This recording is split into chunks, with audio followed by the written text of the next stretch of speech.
The British Isles boast some of the world's finest stately homes, magnificent monuments of a bygone era. But behind these stunning facades lurks a dirty secret. If I don't do something, it's going to get to a point of no return. It's in a right old state and needs a right bloody good clean. Possibly got a bit out of hand, shall we say. But there is a radical solution. I like to hoover the air. For me, that's the peace of mind that I'm getting rid of a lot of particles. Now the nation's most obsessive cleaners are back to restore order to the country house clutter. Order means control. Disorder means chaos. Pairing up to face the grandest grime of their lives. There's poo everywhere. And to challenge their obsessions, they'll be moving in. Oh my God, that's where someone's bum's been. The way I'm feeling at the moment, I don't want to stay here.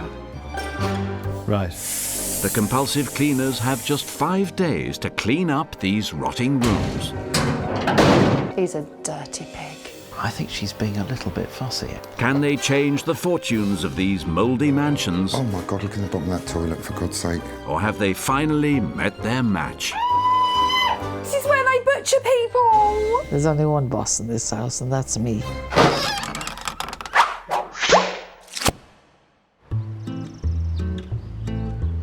Standing proud on the North Devon coast is Tapley Park.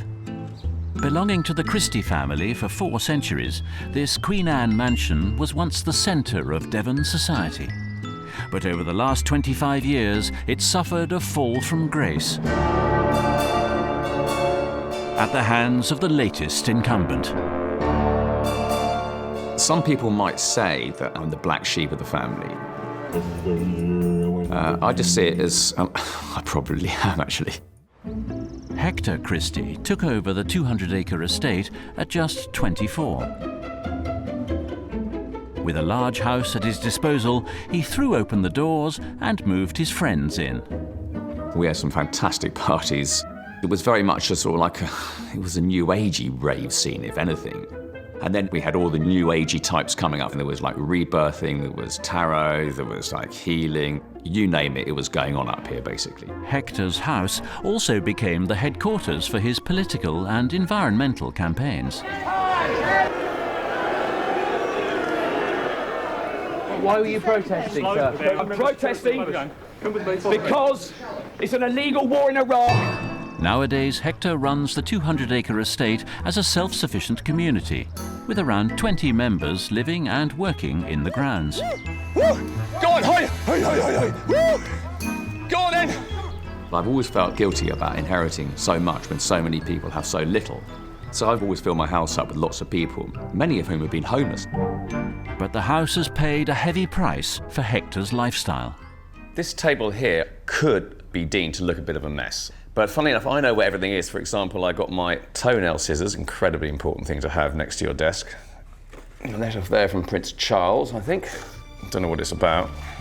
However, the death of Hector's father, Sir George Christie, 2 years ago, has brought his responsibilities into sharp focus. We all change as we get older. So now I feel it's an honour. And on the last day of his life, I said, Dad, I just want to sort of like say, I give you my word, I will not only look after the Tapley estate, I will enhance it.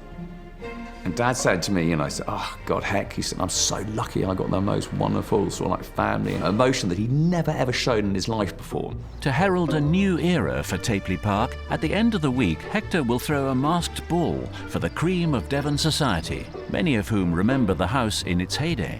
I used to visit Tapley as a child.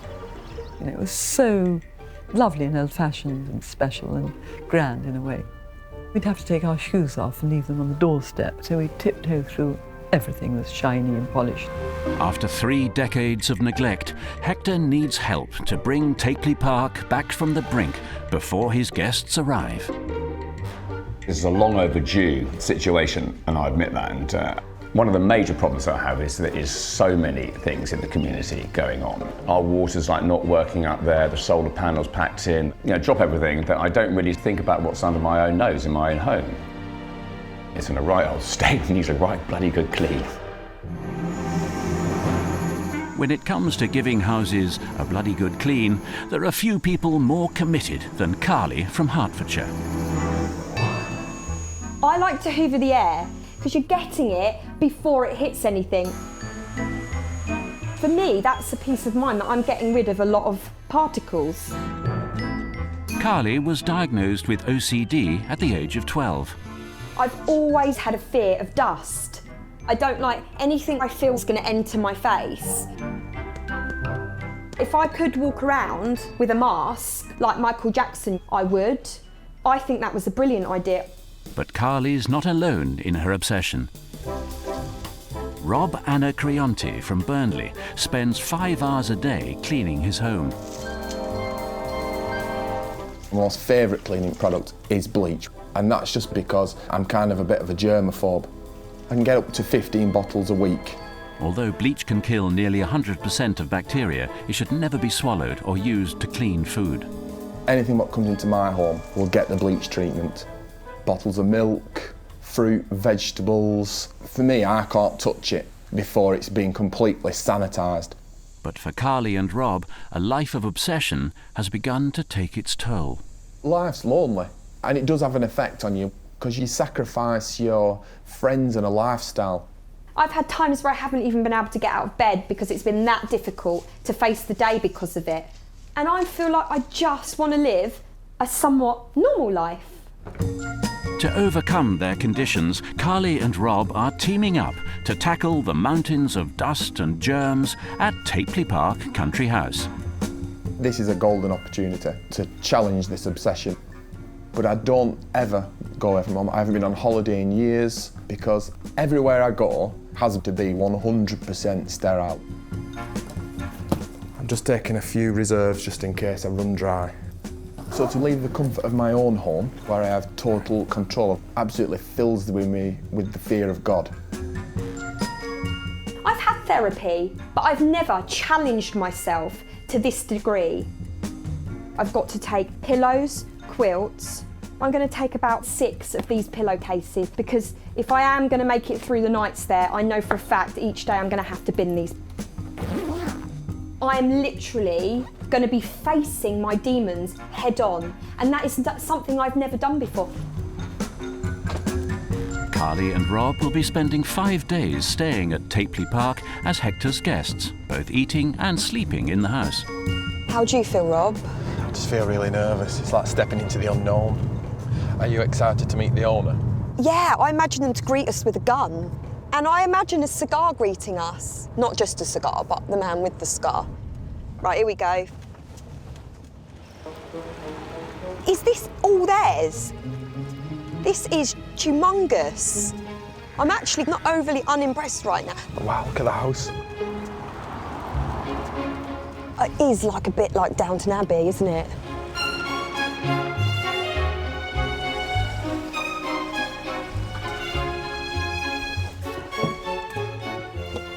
Jeez. Look at the size of that bad boy. This is the biggest house I've ever been in my life. I'm imagining huge chandeliers and four-poster beds.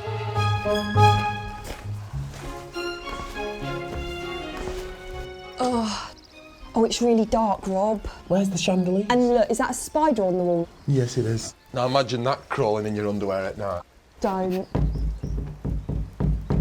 Should we have some Yeah, chuck us a wipe. I can feel the germs breeding on my fingers as I speak. That glass hasn't been washed in a while. Oh, look at this.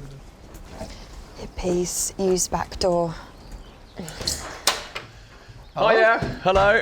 Pleased to meet you. Pleased to meet you. Rob. I'm Hector. Hi, very nice to meet you. Very pleased to meet you. Yeah, and you too. Hello, nice to meet you. Hi, and you. Hi. Sorry, what's your name? Carly. Carly, very nice to meet you, And Carly. you. Yeah, right.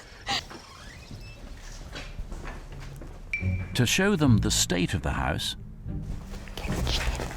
Hector leads Carly and Rob through the servants' quarters to the room he spends the most time in.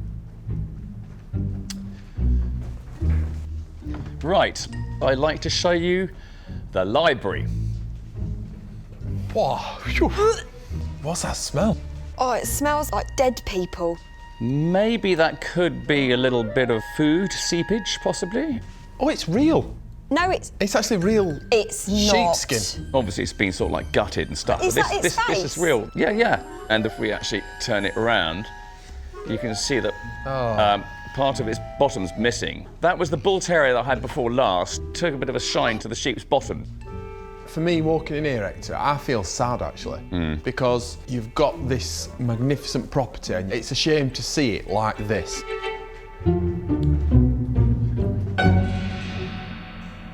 This is the study room. Oh my good God. It's very dusty in here. I can feel dust on my tongue. Slum's a hard word, but it's like... No, that's a fair assessment. It's one of those ones that have just slipped through the net.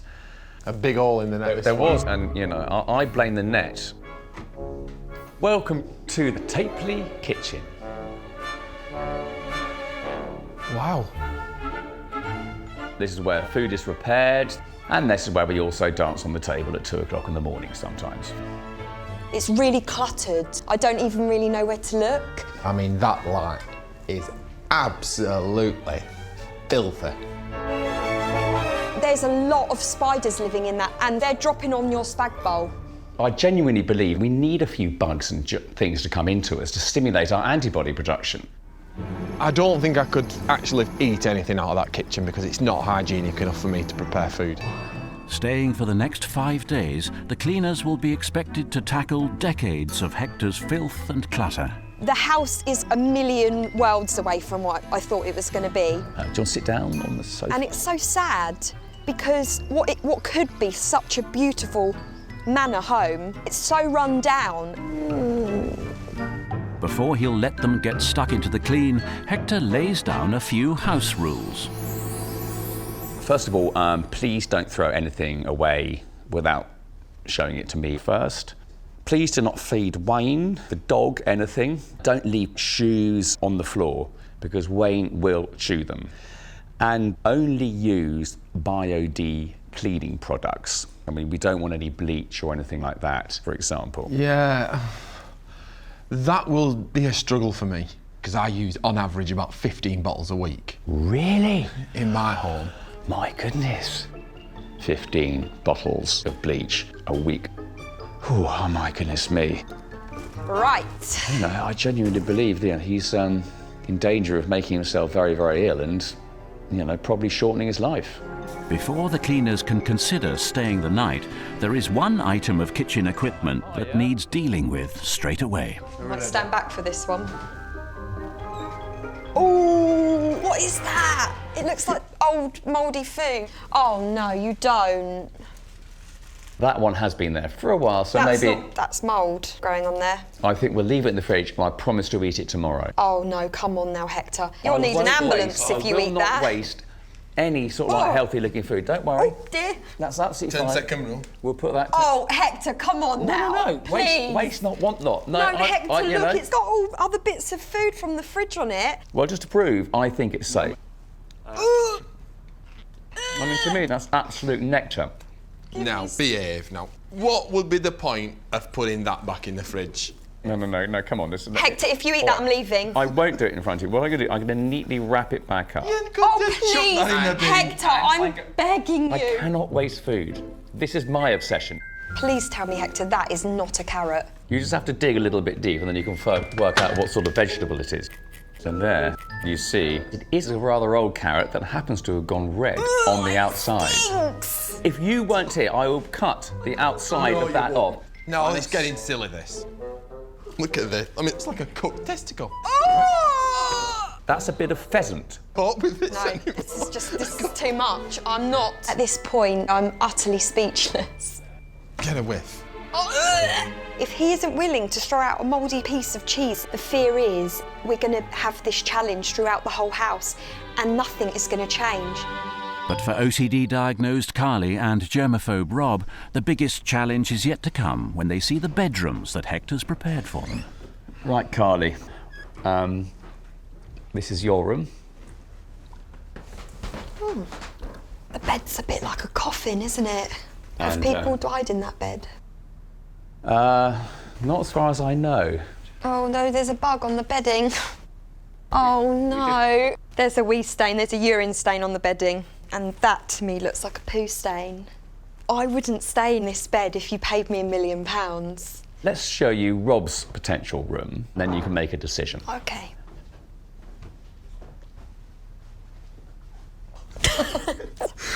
It's like a bed sit in Blackpool. Mine all of a sudden doesn't actually feel that bad.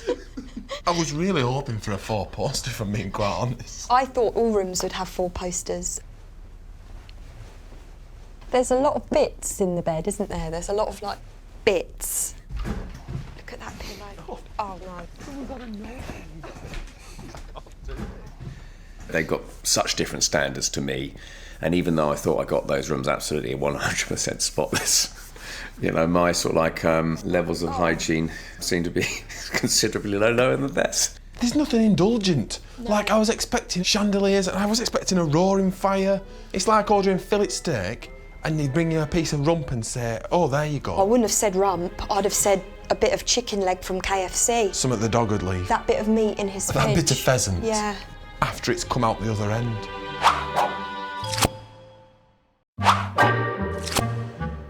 At Tapley Park in North Devon, obsessive cleaners Carly and Rob have survived their first night.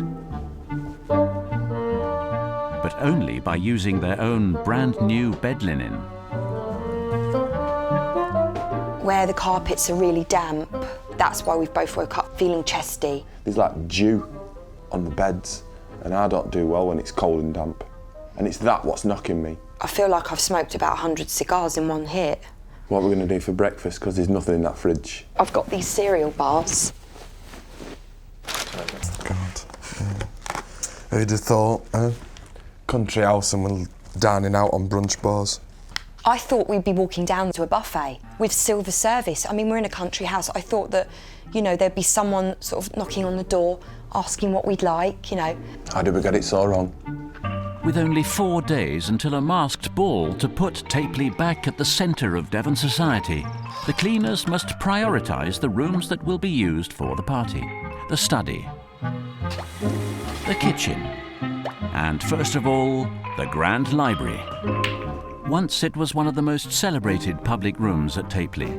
Nowadays, the library sofa serves as Hector's living room, office and dining table. Oh, it stinks. It literally is like there's people under the floorboards. Every surface is just covered in junk. So should we get started?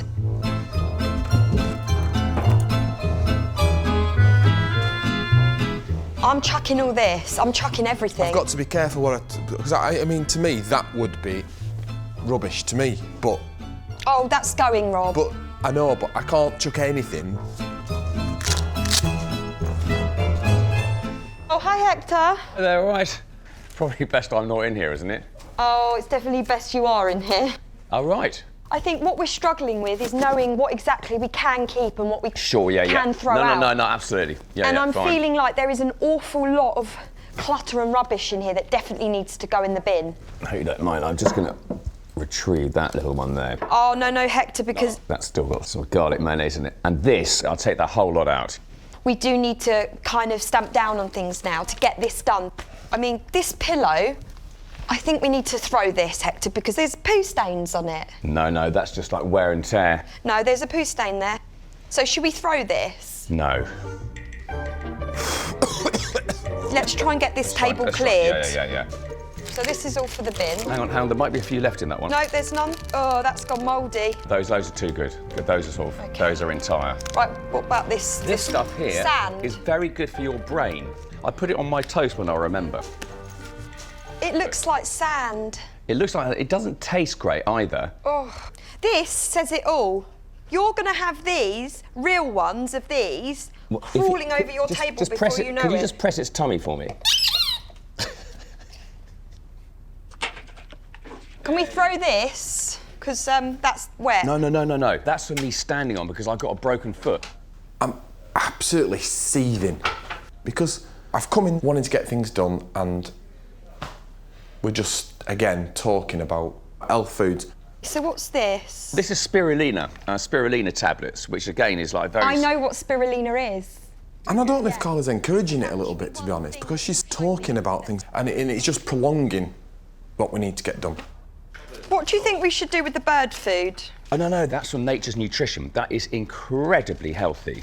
Should we throw this stuff? Because that doesn't look healthy. Can I clean it? Can I ask you a question, Hector? Sorry to interrupt. Do you want to get your house clean and done? Do you want to do it? Yes. Because it's like a stalling tactic. Like, for me, I would literally get this box. I know you would. No, just let me finish. I would literally scrape the lot off and then get it cleaned and then put back things what you really want to keep. Yeah. And that way, we're not discussing about 1 penny, 2 penny, a little bit of this, a little rat, because it's taking so long. And I mean, I'm dying to get stuck in to do it. But if we have a conversation about every little thing, we're not going to get it done. We're not going to get it done. Okay, my suggestion is, if you sort of get stuck into sort of other things, like, you know, books and whatever... Yeah, but we can't get stuck into other things. You know, I need to get stuck into this to siphon out what I actually need. Exhausting, isn't it? I feel mentally drained. It's so draining just to listen to the constant about peanuts and raisins, and I just feel like saying, what the bloody hell is food doing in a library anyway? But after 5 minutes clearing his desk, Hector escapes to check on his livestock. Go on, Arthur. Hector's life could have taken a very different path. The eldest of 4 children, he was due to inherit the family home, Glyndebourne in Sussex, along with its world-famous opera house.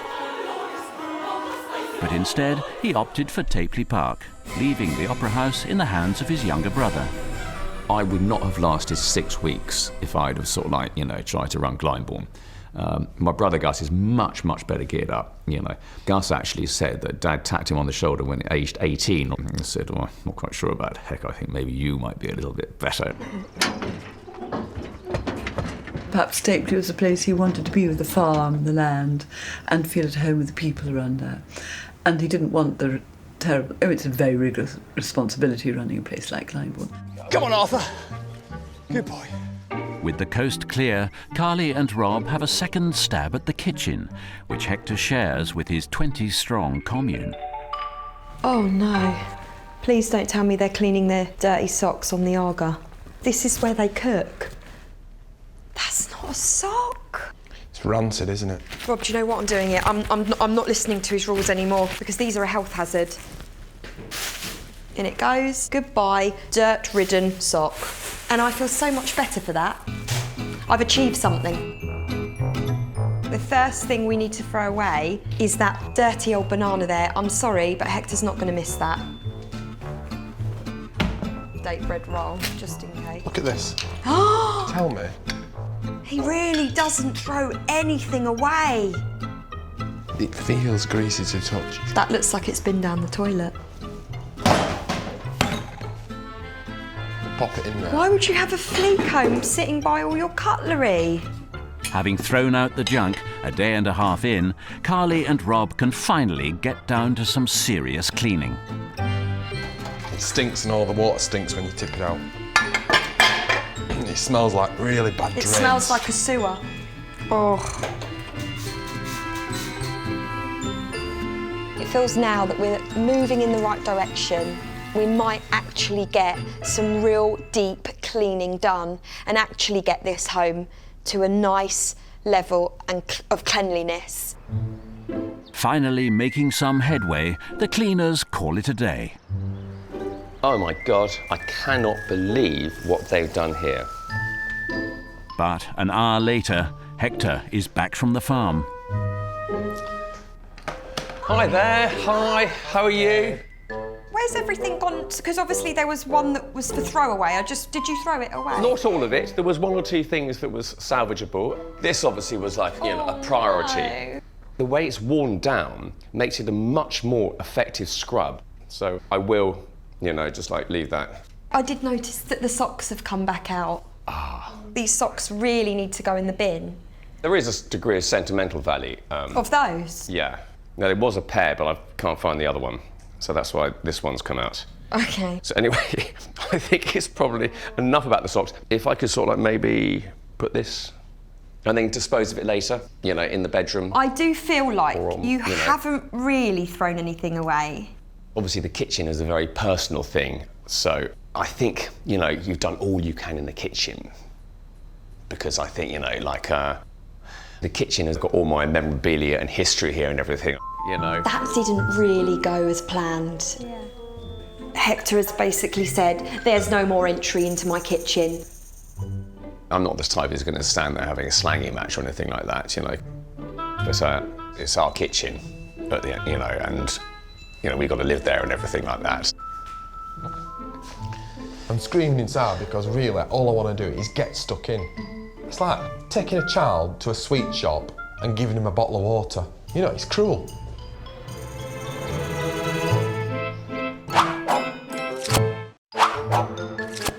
Obsessive Cleaners Carly and Rob are halfway through their 5-day stay at Tapley Park in North Devon. I think that's as good as it's going to get. But their cleaning efforts have been hamstrung by homeowner Hector, who won't throw anything away. I think throw this, because that is really dirty. I would be careful, because he said, didn't he? Should we just bin it? Because he won't know, will he? Housework is a long way down Hector's list of priorities. His primary concern is his vision to make Tapley a self-sufficient community. Communal living, I believe, is actually an integral part of the future of mankind if we're to survive. So the example we're doing here, I believe, is so, so important. He wants Carly and Rob to understand the ethos of the commune, so he's showing them their nationally renowned organic garden. This is the permaculture garden, where quite a lot of the people in the community work. Oh, Wayne's rolling in something. I bet that's fox poo. I bet that is, but we won't worry about that at the moment. Let's crack on. Follow me. But for OCD-diagnosed Carly, even a walk in the woods carries its risks. I'm feeling a bit nervous right now because trees aren't really my thing, purely for the fact that things fall off them. We're nearly there, just be a bit careful, it's slippy on this bit. Is this poo? No, this is just mud. Oh. Right, welcome to permaculture. For the cleaners, who only eat pre-packaged supermarket produce, the Tapley source of food is an alien concept. Now to you, it probably looks a mess. But what's really important is to have a wild area, because that's where you get adders, grass snakes and slow worms actually sort of like gobble up the slots. Snakes? Yeah. Right, lead on. I'd like to introduce you to Jenny. Hello. And it's very much thanks to Jenny that this garden is so magnificent.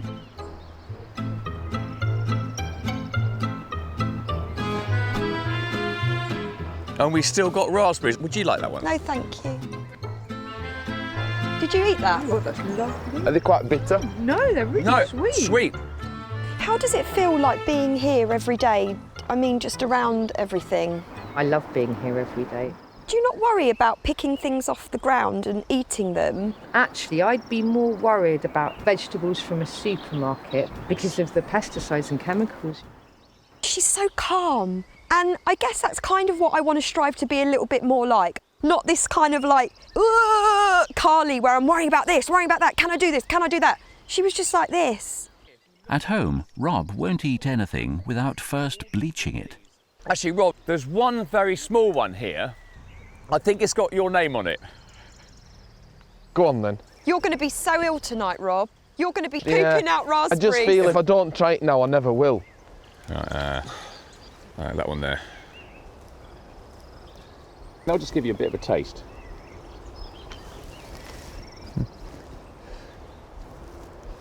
I feel like I'm in the jungle.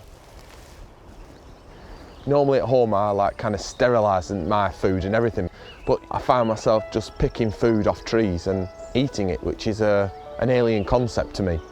So it was a big deal. Enough permaculture for one day. All right. Rob may be starting to challenge his ways, but Hector, when it comes to getting involved in the clean, is still dragging his feet.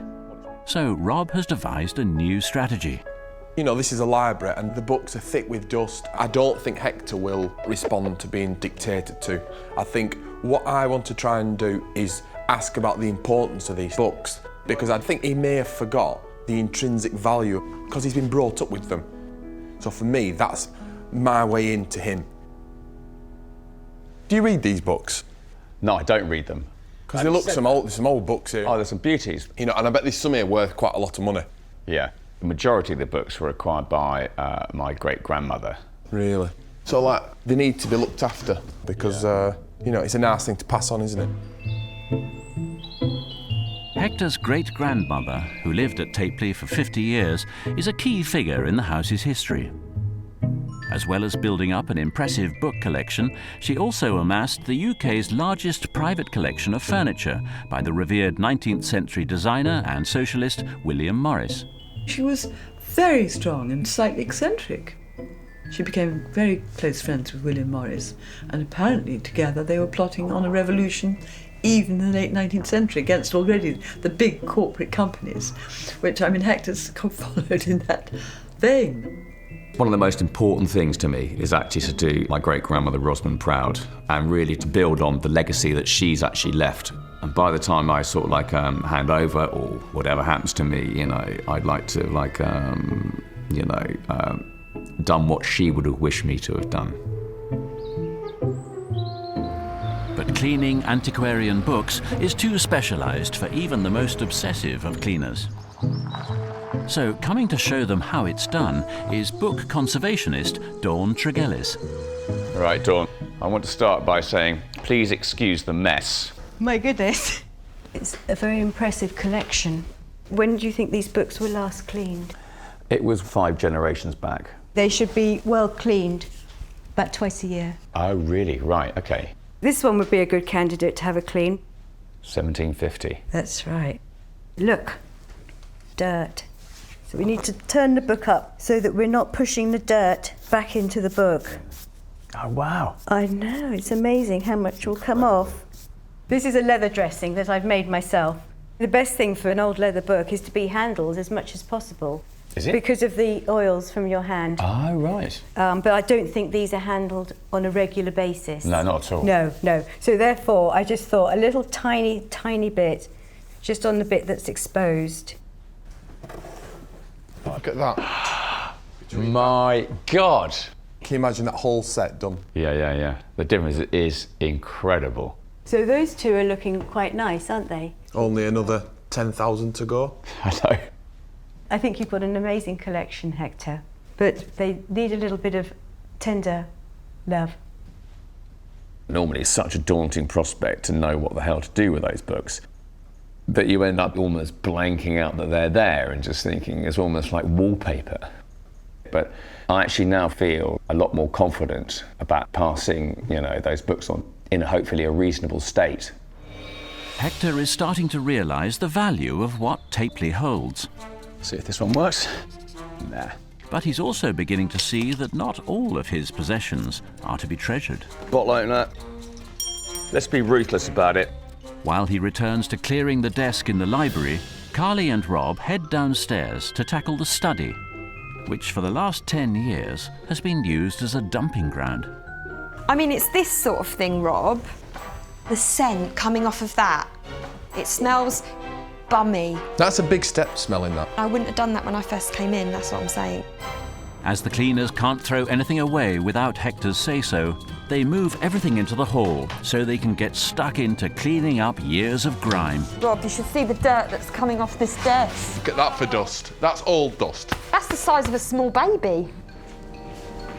So we've brought everything out here, Hector. Yeah. Because there's been quite a few things that I would really like to throw out into the skip. Yeah.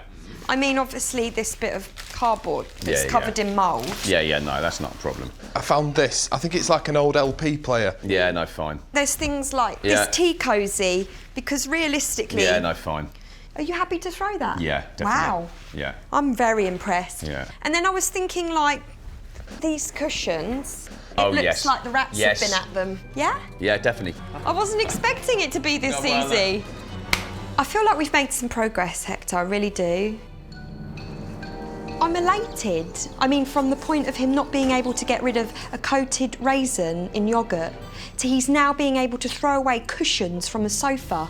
If you'd asked me that yesterday, I would have said to you, no, I don't think it's going to happen. Carly and Robin made me realise there is an awful lot of like stuff in this house which is just clutter. It is a very liberating feeling.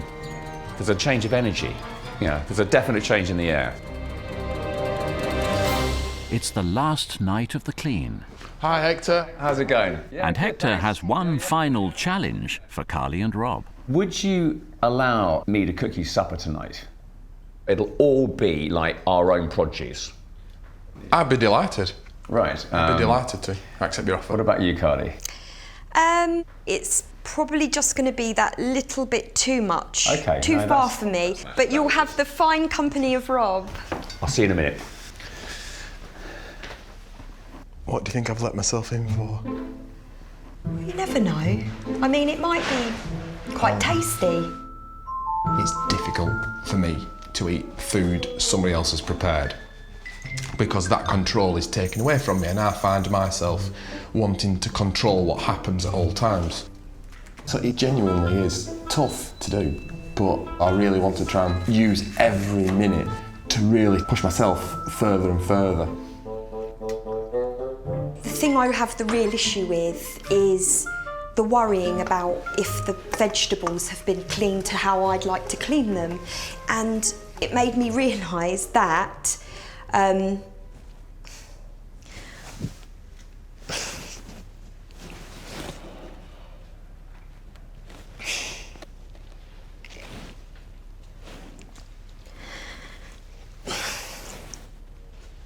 think from this I'm going to take something quite powerful that's something now I want to achieve, and I feel like I've achieved such great things being here, and Hector's made me realise that being on that end of the spectrum isn't actually that fun. Carly retreats to the study for the evening. Dinner is on the plate, Mum. Leaving Rob to face his demons in Hector's kitchen. A few sweet potatoes? That would be lovely, thank you, Hector. There we go. That's a whopping steak. There we go. This is from your cows, isn't it? Yeah, it is. This is the epitome of kill it, cook it, eat it. Now, I do find it very, very upsetting. But it's a small abattoir. If you go to a big abattoir, they can actually smell where they're going. Because you used to be allowed to sort of like home kill, but now it's illegal, which is ludicrous because at the end of the day, it's much nicer on the animal. You put the food on the ground, and then you get a professional slaughterman, and basically it's dropped without it even knowing what's happened. So Rob, what else do you do with your time? Do you sort of like go to pubs and things like that, or Not really. Socialise and No, I don't really have many friends. Right. My life's caught up in cleaning and then my job. Yeah. And that's it, really. Which is sad, really. For me, that's why I live with sort of like 20 plus people. And I just enjoy, the company, just talking to people, finding out what makes them tick, all that sort of thing. It was really difficult to get through that. So I am getting there, and it is good therapy, this. I just hope when I leave here that I am able to take some of these lessons I've learned back with me to put in practice in my own life.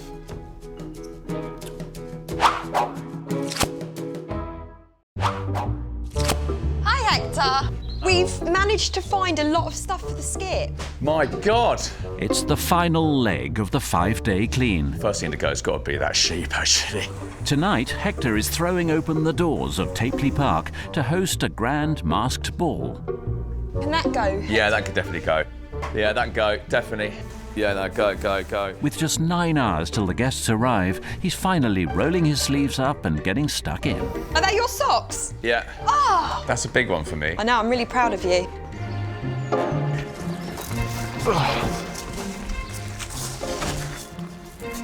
Poor old Myrtle. Carly and Rob have to get the library and study up to their own standard. We literally have 2 hours, Rob, until this ball happens. Do you think we'll have enough time? Up against it, aren't we? I think we're up against it.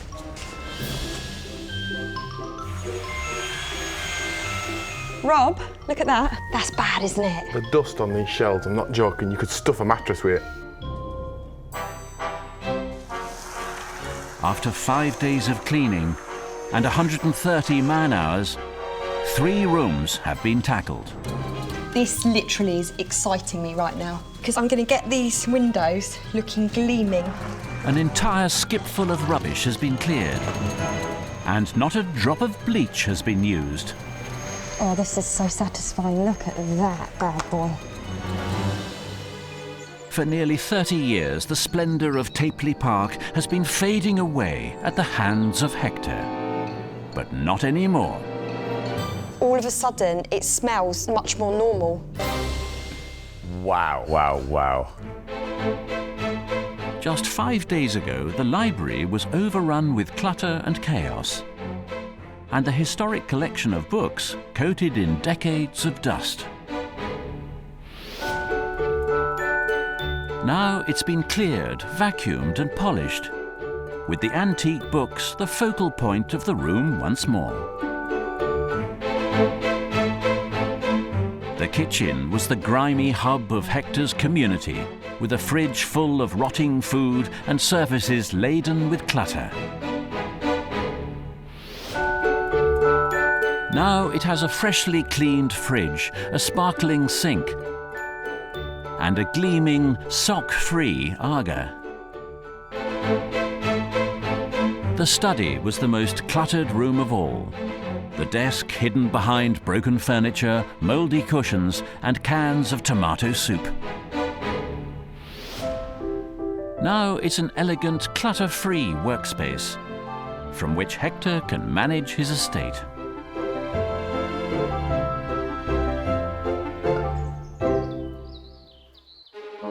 Having worked their magic on the house, the cleaners throw off their overalls and don their party gear to help Hector host Tapley's first ball in years. Tonight, Hector's guests will be dining on canapes served from the newly cleaned kitchen. Hi there. Hello. So these are what we're going to be serving today. We have a celeriac remoulade. Celeriac remoulade. Remoulade. That's the one. And then we have smoked trout with horseradish cream with samphire over the top of it. Horseradish cream and sapphire. Samphire. Sapphire with smoked trout and cheese. Horseradish cheese. Spread out your hands. You don't know what I work like with one hand. I drop things. Would you like a canopy, Rob? What are they? Celeriac. Semulac remoulade. That's what they are. Like that. Wow. Boom! Oof. You look amazing. Well, so do you guys. You look absolutely fantastic. Would you like a celiac remoulade? Thank you very much indeed. Grown from your own special garden. We've all worked hard, especially you guys. Let's go out and enjoy the party. Are you ready, Carla? Welcome, welcome, welcome. Really lovely to see you, and you too. The guest list includes old friends of the Christie dynasty. Would you like a drink? Some of whom haven't been to Tapley since Hector took over. Thank you so much for coming. Canopy? Lovely, thank you. Celeriac remoulade. Hello, my darling. Celeriac remoulade. What a treat. My goodness. What a treat. Splendid.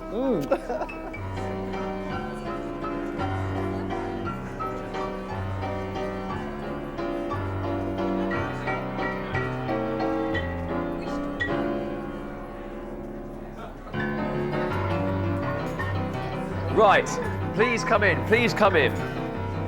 Now this is called the study. It's absolutely unbelievable. It's tremendous. It's a complete transformation. It's amazing. It was full of junk and beer cans. That's right, yeah. Anyway, no more, and it won't happen again. Hector's getting back on track. And thank goodness he's become influenced by the idea that he should regenerate the house and purify it and cleanse it of all the things that have accumulated that aren't so sort of healthy and happy in a way. Oh. Right. Oh my. Before and after. Oh my God. I can't believe this. Wow.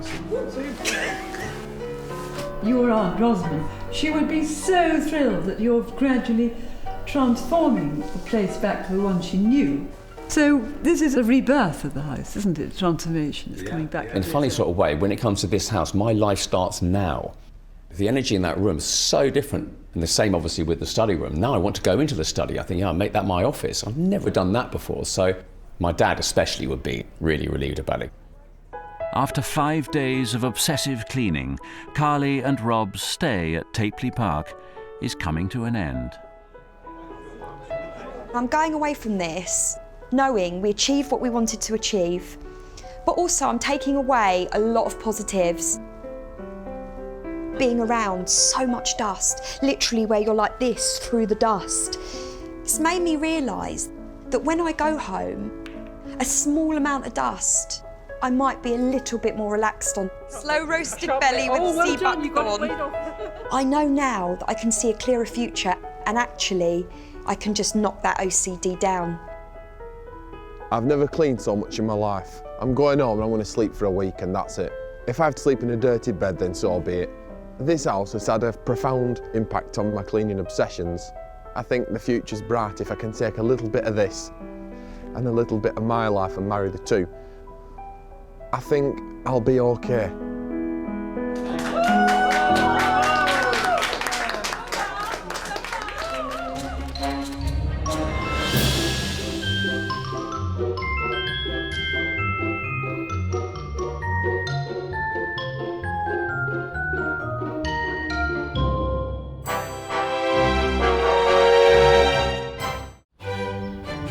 The British Isles boast some of the world's finest stately homes, magnificent monuments of a bygone era. But behind these stunning facades lurks a dirty secret. If I don't do something, it's going to get to a point of no return. It's in a right old state and needs a right bloody good clean. Possibly got a bit out of hand, shall we say. But there is a radical solution. I like to hoover the air. For me, that's the peace of mind that I'm getting rid of a lot of particles. Now the nation's most obsessive cleaners are back to restore order to the country house clutter. Order means control. Disorder means chaos. Pairing up to face the grandest grime of their lives. There's poo everywhere.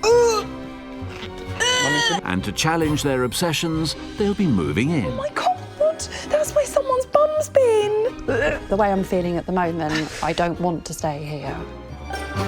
Right. The compulsive cleaners have just 5 days to clean up these rotting rooms. He's a dirty pig. I think she's being a little bit fussy. Can they change the fortunes of these mouldy mansions? Oh my God, look in the bottom of that toilet, for God's sake. Or have they finally met their match? This is where they butcher people. There's only one boss in this house, and that's me.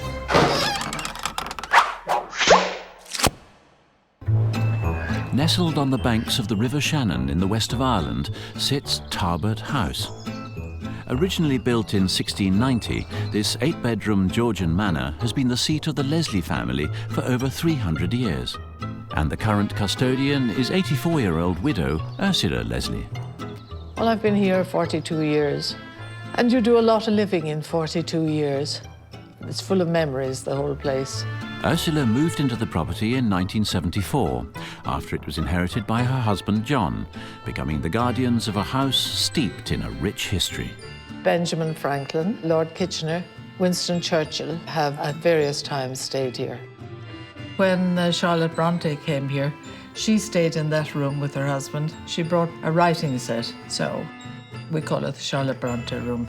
But not all of Tarbert House is ready to receive guests, famous or otherwise.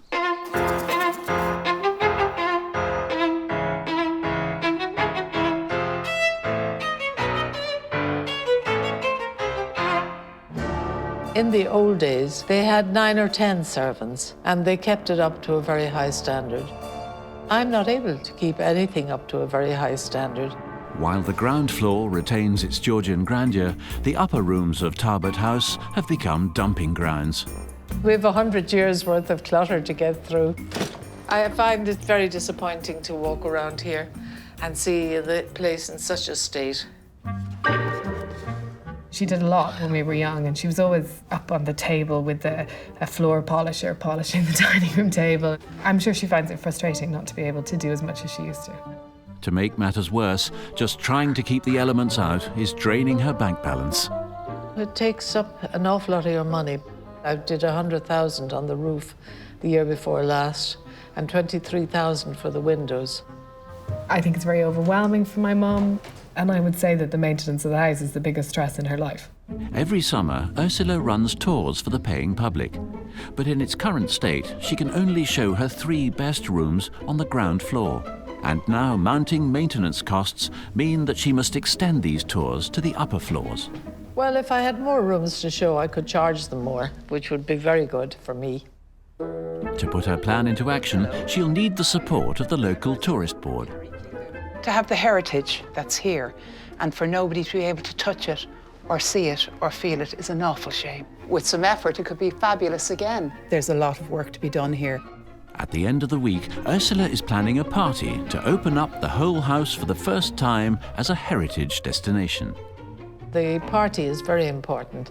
It's very much a big week in the history of Tarbert House. But getting the house clean in time will be a mammoth task. My mum does need help to clean the house, absolutely, because there's no way she's able to do it herself. So someday my prince will come and tidy up the top floor. Maybe that day has come. What kind of world is it where you've got 2 obviously parallel edges and you don't line them up? It doesn't make any sense to me at all. 6. Perfect. Although not OCD diagnosed, 33-year-old Glenn from Watford can spend up to 3 hours a day imposing order on his 1-bedroom flat. Order means control. Disorder means chaos. Shower curtain has to hang in a particular fashion. As part of a strict cleaning regime, Glenn ensures that nothing is ever out of place. So once I've finished the cleaning, I will then go around and just touch everything. Once I've touched everything, then I can move on to the next room. Now Glenn is willing to challenge his strict schedule by taking on the biggest clean of his life. I do live to very strict routines, so the alarm goes off at the same time every morning, get ready for work at the same time, take the same route every morning, 9:30 to 5:30. I really do need to try something different and have a break from that. Retain less control over everything, because life, of course, isn't always like that. Joining Glenn is 44-year-old Karen from Manchester. If there's any muck in the little grooves, the only way to get it out is with a knife. OCD-diagnosed Karen can spend up to £50 a week on cleaning products to keep her house pristine. I feel great when I've cleaned everything. It smells nice, it looks sparkling. It gives me great satisfaction. I can't understand people that don't get that feeling. It can take her up to 6 hours to clean each room of the house, but there are certain features that get even more attention. I do fixate on certain things, and mirrors is one of them. And I counted them, I've got 31. But after a change to her daily routine, her obsessions are threatening to get out of control. I left work after 20 years and it's made my OCD worse. A lot of the time I won't even go in the shop, I won't go out my door. I just like being at home. My OCD, it's ruling my life. To challenge their obsessions, Karen and Glenn have agreed to sleep and eat at Ursula's house while they clean it for the next 5 days. Plenty of gloves, long length, because I don't know where I'm going to be sticking my hand.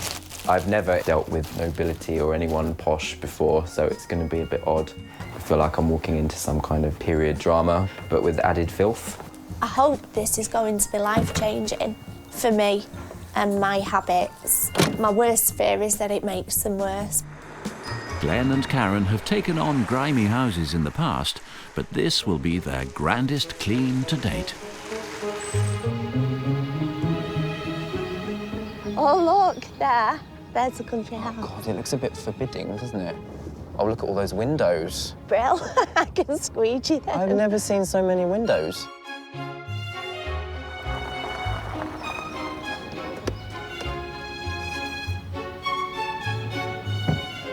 What do you think? Grim. It's damp, isn't it? Bleak, cold, manky looking.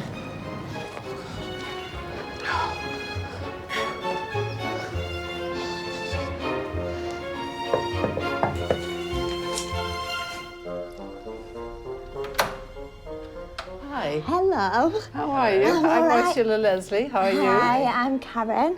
Come on in. Thank you.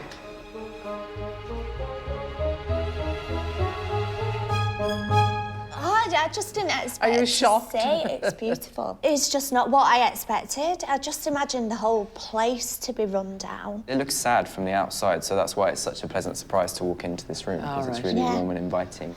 The main hall may be welcoming, but the higher up you go, the more cluttered it becomes. And this is the middle landing. And in the old days was where ladies used to sit around and do their sewing. So what's over here, Ursula? They're my cases for going away. I go visiting quite a bit. Do you buy a new one each time you go away? More or less. Do you? There's a lot of dust as well. There is. Yeah. It's really dusty. You could write your name in there. You could grow potatoes. This we could manage easily, couldn't we? Yeah. I think between the three of us. Who's the third person? You, Ursula. You. The middle floor needs work, but it's the top of the house that reveals Tarbert's true horrors. Landing, where things get scattered around. Oh, gosh. It is just a dumping ground, isn't it, by the look Yes. of it? And this isn't as bad as the room over there. Really? It's a shocker altogether. Oh, my God. Oh. What is all this stuff, Ursula? They're all stuff that have been dumped here over the years. How many years we talking? Talking 20 years. Well, look at the Hoover. This room was the children's dormitory. Winston Churchill, when he was a child, came to visit, and I presume he slept here. What do you think Winston Churchill would say? You'd think he was in another war zone. Look. Oh, my God, there's no way I can touch that. It's like a tarantula. There's no such thing as a tarantula in Ireland. I think under all that junk, there's going to be, like, dead mice and spiders. There's no way I'm going to survive. There's a box here with, like, weeds in or something. Push that back, don't go at that. A box of moss. It's just... Me, I wouldn't be able to think about anything else. I wouldn't be able to go to bed until I tackled it all. It's just horrendous. They're very smart looking. They look as though they're models. They're so clean and tidy. I can't see them doing the rough work that's necessary. Over the next week, Glenn and Karen will need to take on decades' worth of grime and clutter. Come on in here. But as guests at Tarbert House, Ursula first wants to establish some ground rules. I hope that you'll dine with me every evening. I hope that'll be okay. That sounds lovely. That's very kind. I hope you won't throw anything away unless I'm around to say throw it away or not. Okay? Okay, one for you is to remember the objective and why we're doing this. That means, saying goodbye to things, being a bit brutal. Yes. As Ursula's guests, Karen and Glenn want to see where they'll be billeted for the next 5 nights. This is the bathroom you'll be using. Oh. What? The suitcases. Oh, and they're in the cupboard as well. Why in the bathroom? Because it was the only place I could put them. You've got a massive house. There's no way I'm using this bathroom, no way. It's too dirty. Just gonna have to have a baby wipe bath. And when I show them the bedrooms, I think their hearts are going to stop. They'll be strewn on the floor. We'll have to lift them downstairs as well as everything else. This is the one you thought of for Karen. Is the bed made? Well, there's hair in it. How do you mean there's hair in it? Short, bristly hair here, and what looks like mud on the top. I wouldn't sleep in that. That definitely needs changing. I don't want to be against the wall. The spiders will crawl up and come through the gaps in the window.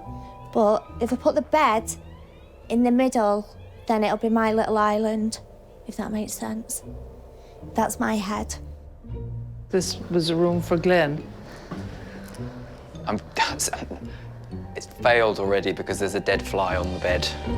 Good God. We all know what flies get up to. They land on all sorts of things. They land on... And the sick. And then to land on the bed, it's horrible. I've never spent the night anywhere like this, nor would I ever want to, nor do I want to now.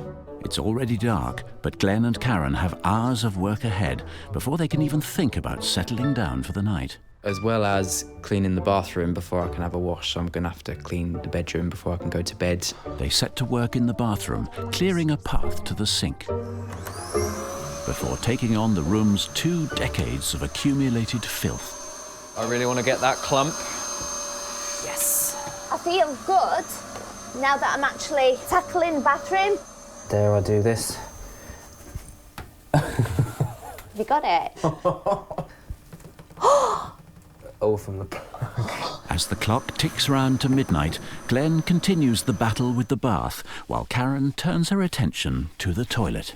At the moment, I'd rather wee in a bucket than use that toilet. No. Glenn! Is that rust or is it what I think it is? To be honest, I don't think it is, because it lines up exactly with this, like, nubbin thing. Okay. My concern was that it was poo. As 1 a.m. approaches, Glenn and Karen still need to finish the bathroom and make their bedrooms habitable. So tired, and I've got to clean all this before I can go to bed. Oh, it's all damp though, isn't it? Yeah. In the most derelict part of Tarbert House, it's going to be a long night. I never ever go out. I don't stay out, and I've got to. I've really put myself in a position because I want to overcome my phobias, but right now, I'm not feeling it.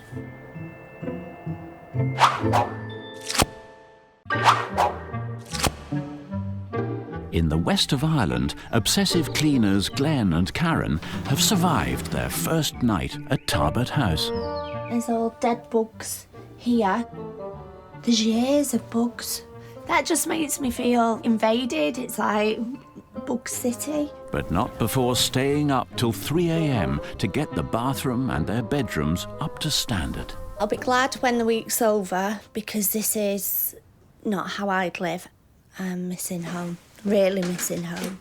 And before any more cleaning can begin in earnest, Karen and Glenn have one more hurdle to overcome. Hello. You all right? Yeah. Breakfast. I don't know about you, but I'm ready for something to eat now. But that means we're going to have to see the kitchen. Oh, God, yeah, I forgot about that. If it's filthy, I can't just go ahead and eat something in there. Push comes to shove, I can go without food. Really? Yeah. Having a clean kitchen is a massive deal to me because I'm very fussy. I would rather have the kitchen immaculate than cook a dinner. Here we go. Hi. Hello. You all right? I'm good. Do you think this is going to be clean enough to cook your meal? I'll need to have a good nose around first, just to see what's what. I am a bit worried about Glenn, whether he can eat out of that kitchen.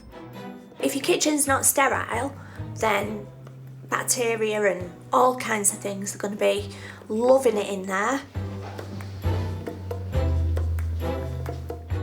Ursula, I am very pleasantly surprised by this kitchen. It's really very serviceable. And here's the bacon here. With the kitchen passing muster, Glenn gets breakfast on the go, but not before a forensic inspection of his implements. So, Ursula, I'm going to need to wash that first. As a general rule, when these are used, they just go straight back in without being washed. Don't know what happened there. Right, have you got any tongs, please? Over there. Oh, I'm going to need to wash those as well, because there's bits of food stuck, so I need to wash these quickly before I use them. Only once the utensils have been washed do the cleaners feel it's safe for them to eat. Our first meal together. It's a big moment. It is a big moment. I know it seems silly, but I never really stay away from home. So to come here and prepare food in a strange kitchen, it's a really, really big thing. It probably seems a bit bonkers to you, but it really, really is. So far, I am proud. I'll feel like over the course of the week, I can come and go in and out the kitchen, you know, make a cup of tea if I want to. It's just like a weight's been lifted. With breakfast under their belts, it's time to crack on with the clean. To prepare Tarbert House for the grand heritage evening to showcase the upper floors, Glenn and Karen are tackling 3 areas. The middle floor sitting room, and on the top floor, the landing, and the old children's dormitory. Ready to go. Let's see if we can fill that today. With just 4 days until Ursula's heritage party, Glenn and Karen decide that top priority is the worst room, the old dormitory. She can't want to keep anything from here. It's disgusting, all of it. Like that. She can't want to keep that. Where did you find that? That's a potty. Oh, look, it's a commode. I thought it was a little desk. My main concern is to give us some space in there and to start to get things out, but we really need Ursula here so she can start saying yes, yes, throw it away. We're just shifting things from place to place. It seems a bit futile. In recent years, cleaning has not been top of Ursula's to-do list, and it seems that today is no different. Where's she going? Is she off on her travels and we need her? She's gone out. Now she's chosen to go out. She's gone out. Oh, she's a crafty one, isn't she? I Isn't knew she? we'd have to She's watch a madam. For Karen, a missing homeowner isn't the only thing stopping the clean-up operation. Oh! There's a spider. Where? It's massive. It's on the box. I don't see it. It's there. I can see it from here and I have no glasses. Where I've just moved that box, it was on the floor. What, here? Scurried under there. It's huge. I need a shower. I just feel contaminated. As Glenn and Karen soldier on, clearing space in the dormitory, the skip remains empty. Shall we see if Ursula's back? Shall we? She yeah, might I have just think I need to get out this room a minute. let herself in and just sat down in front of the telly. It's been almost 2 hours since Ursula was spotted leaving the house. Hello. Hi. Oh my goodness, aren't you looking smart? Where have you been? I've been to see my daughter and my granddaughter, just for 5 minutes. How long did you go out for? I went out for about 20 minutes. Oh, right, because you just said 5. I think it was a bit longer than Ah. 20, even. Remember, we're sticking to your house rule. We're not throwing anything away until you say so, but we need you here to say so.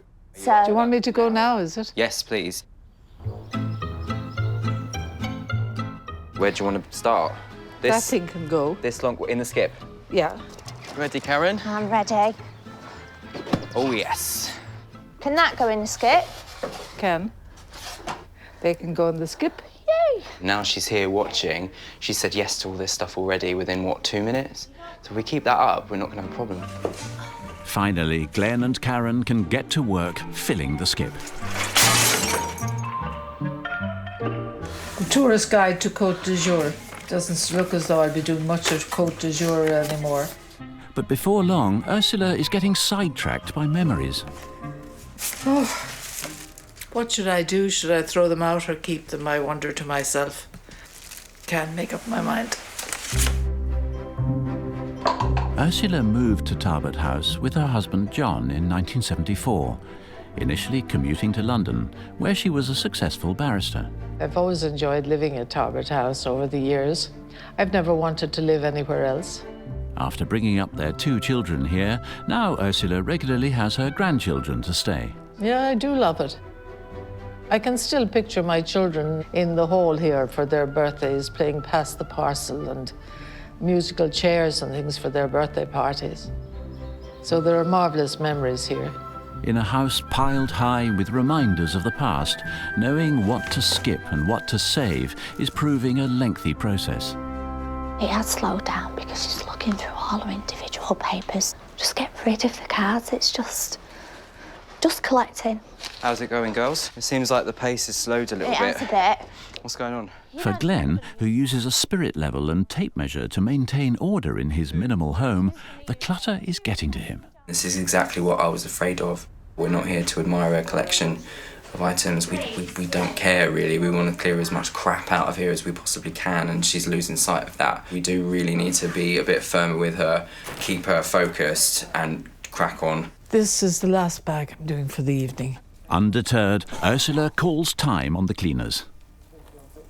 You can't throw things out willy-nilly. I'm not going to be pushed around. There's only one boss in this house, and that's me.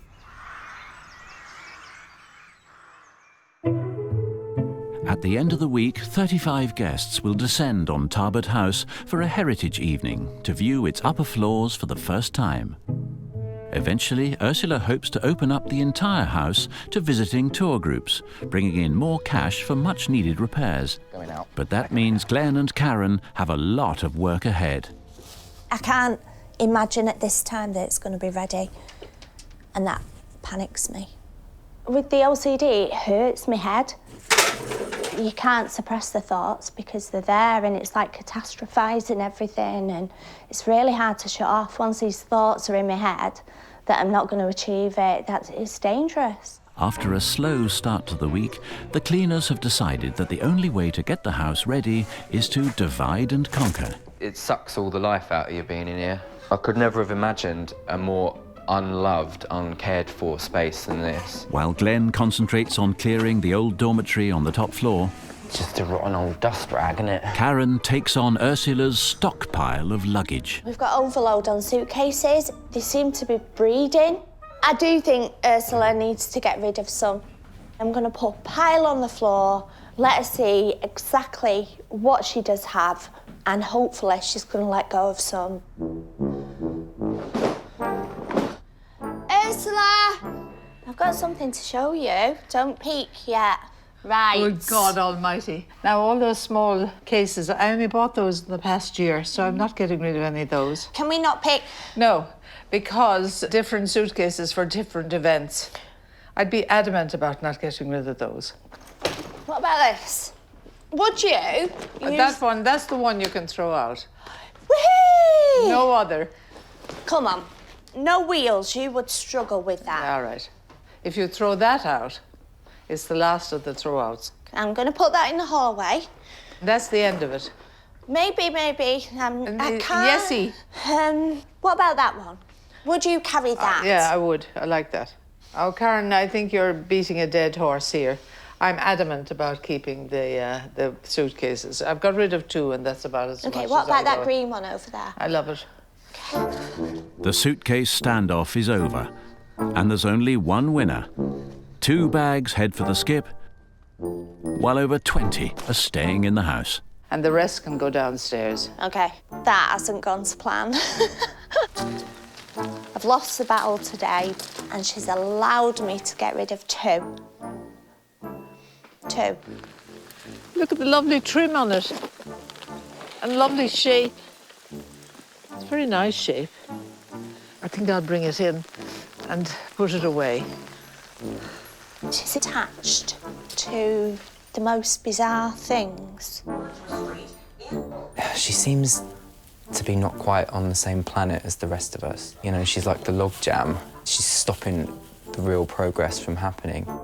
I don't know if I care because Ursula doesn't seem to, so why should I?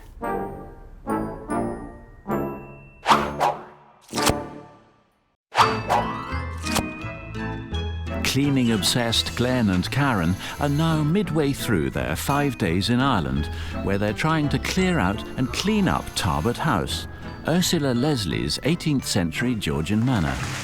But progress on the clean-up operation is painfully slow, as Ursula struggles to throw anything out. Don't touch those. Why can't I touch these? Because they're music that I want.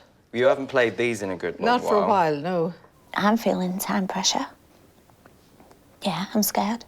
I'm scared of not finishing, and it's like, there's so much to do. Why are you keeping that? It's a historical picture. This isn't history, it's just something you bought a long time ago and forgot you had, isn't it, really? No, I didn't forget I had it. It's a historical picture of them attacking the house with stone. Oh, with birthday cake. That historical image, my arse. I put it in my pocket to save it. In a last-ditch attempt to bypass Ursula's hoarding tendencies and sort the treasure from the trash, Glenn and Karen have called in the big guns. Antique dealer George Stackpool has over 50 years' experience. He's cleared out houses up and down Ireland. If anyone can get this clean out of first gear, it's George. The problem we're having is we don't know what should be kept. There's going to be items of value in there, and we haven't got a clue. Hello. Hello. Ben. Good, nice to meet you. First stop is Tarbert House's very own dumping ground, the old dormitory. We opened this drawer up in this old desk, and with all the webs, we found this pile of very old checks there. They look rather fascinating. These are all signed by a member of the Leslie family, about 1942, made out to all sorts of rather interesting people. Madam Margot Form. I wonder who she was. Fascinating documents of family sort of history. Well, here's something really important. Oh, I was wondering what that was, George. It's a sundial, and it was done in 1834 out of slate, and probably worth 200-300. No. That sort of thing. Get out. Wow, because we look at that and we think, oh, You're going into the skip with it.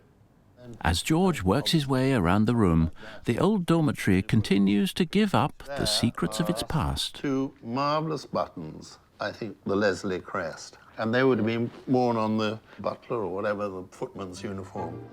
But it seems that behind every cupboard door, there are yet more things worth holding on to. I mean, this is a nice thing, and it's in good condition. Could be put on display.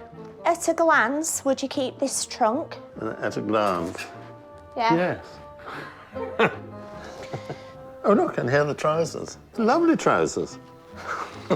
That could be all put together, and it's a nice mirror, and that would be just a bit of polish. George? Yeah. Yeah, keep that. Yeah, it's fine. George doesn't seem to want to let go of anything, really. He can see the value in most things we're picking up.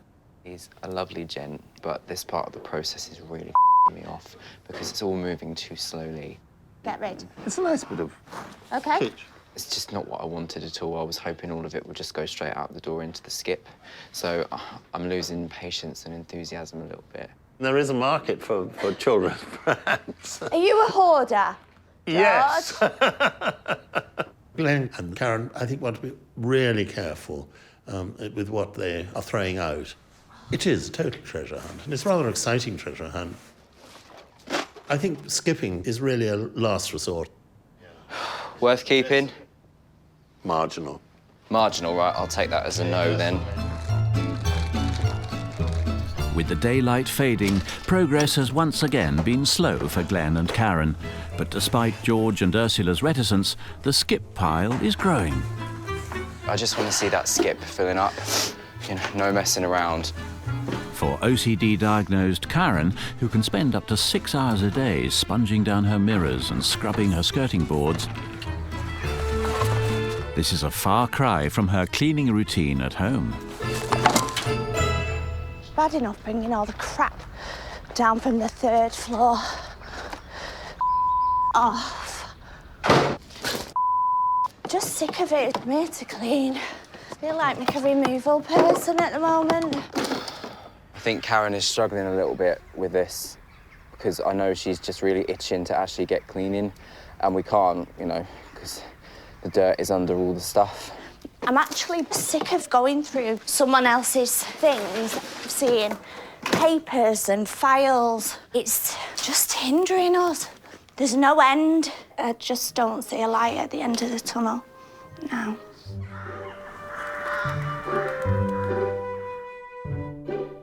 At the end of the week, the top floors of Tarbert House will be open to the public for the first time. Ursula needs to showcase the property's heritage in order to bring in some much-needed tourist income. That can definitely go. Oh, God, that's long dead, isn't it? And with just one full cleaning day It's left, covered in dust. It's ancient. Look at it. Glenn and Karen face an uphill struggle. See, these are really annoying, these boxes of diaries and Oh, it books, drives me because mad. that's where we slow down, isn't it? Yeah. But with the arrival of a second skip, Glenn can at least overcome the problem of hauling the clutter down 3 flights of stairs. I've positioned this skip exactly where I want it.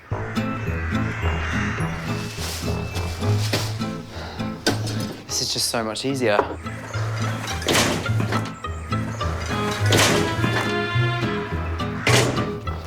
As the bin bags fly, Glenn and Karen are finally able to get out their cleaning products. Considering the time we've got, it's panic stations, really.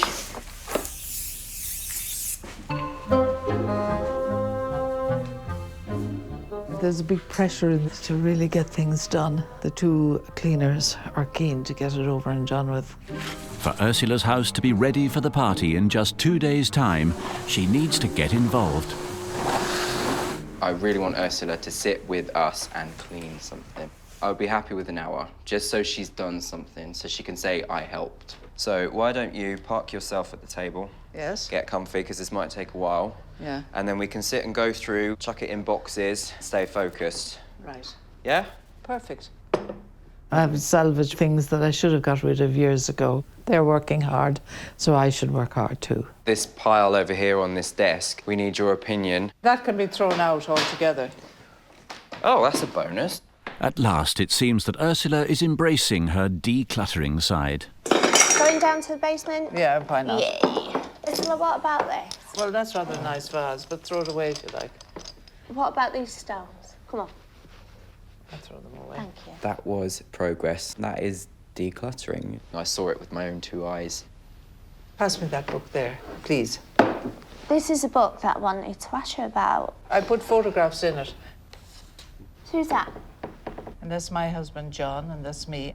What happened to John? Because we haven't heard very much Oh, about he him. had an aneurysm burst in his stomach and he died overnight.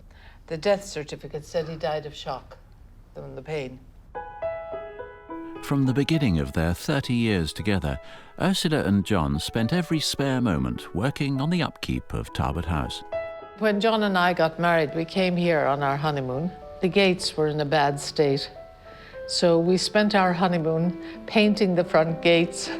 When John passed away 16 years ago, Ursula was left to maintain the family home on her own. It's very difficult. You don't have anybody to talk things over with, but you have to keep going like every other widow. You have to look for the sake of your family and yourself.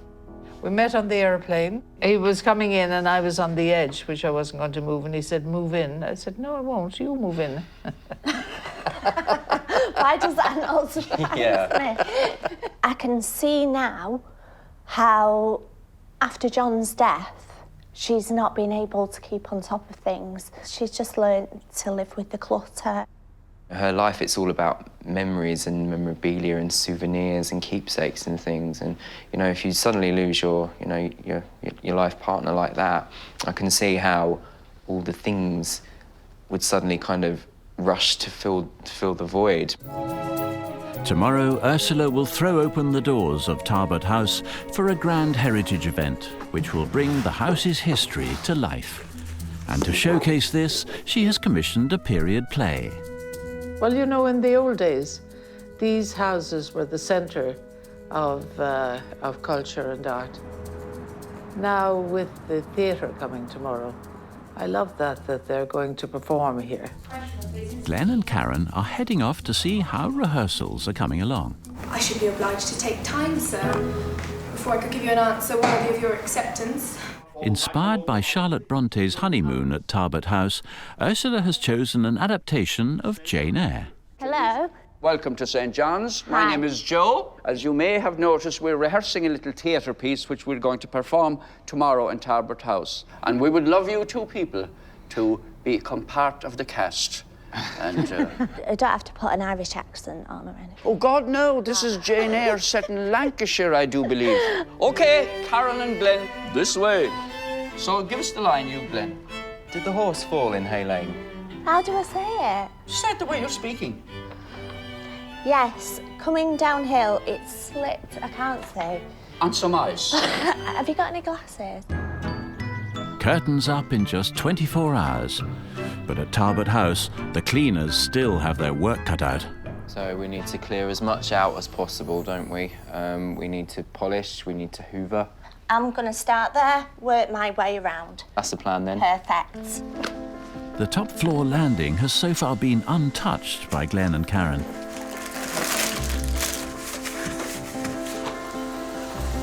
It's possible. It's going to be hard work. It's really going to be hard work, but this whole week has been hard work. So.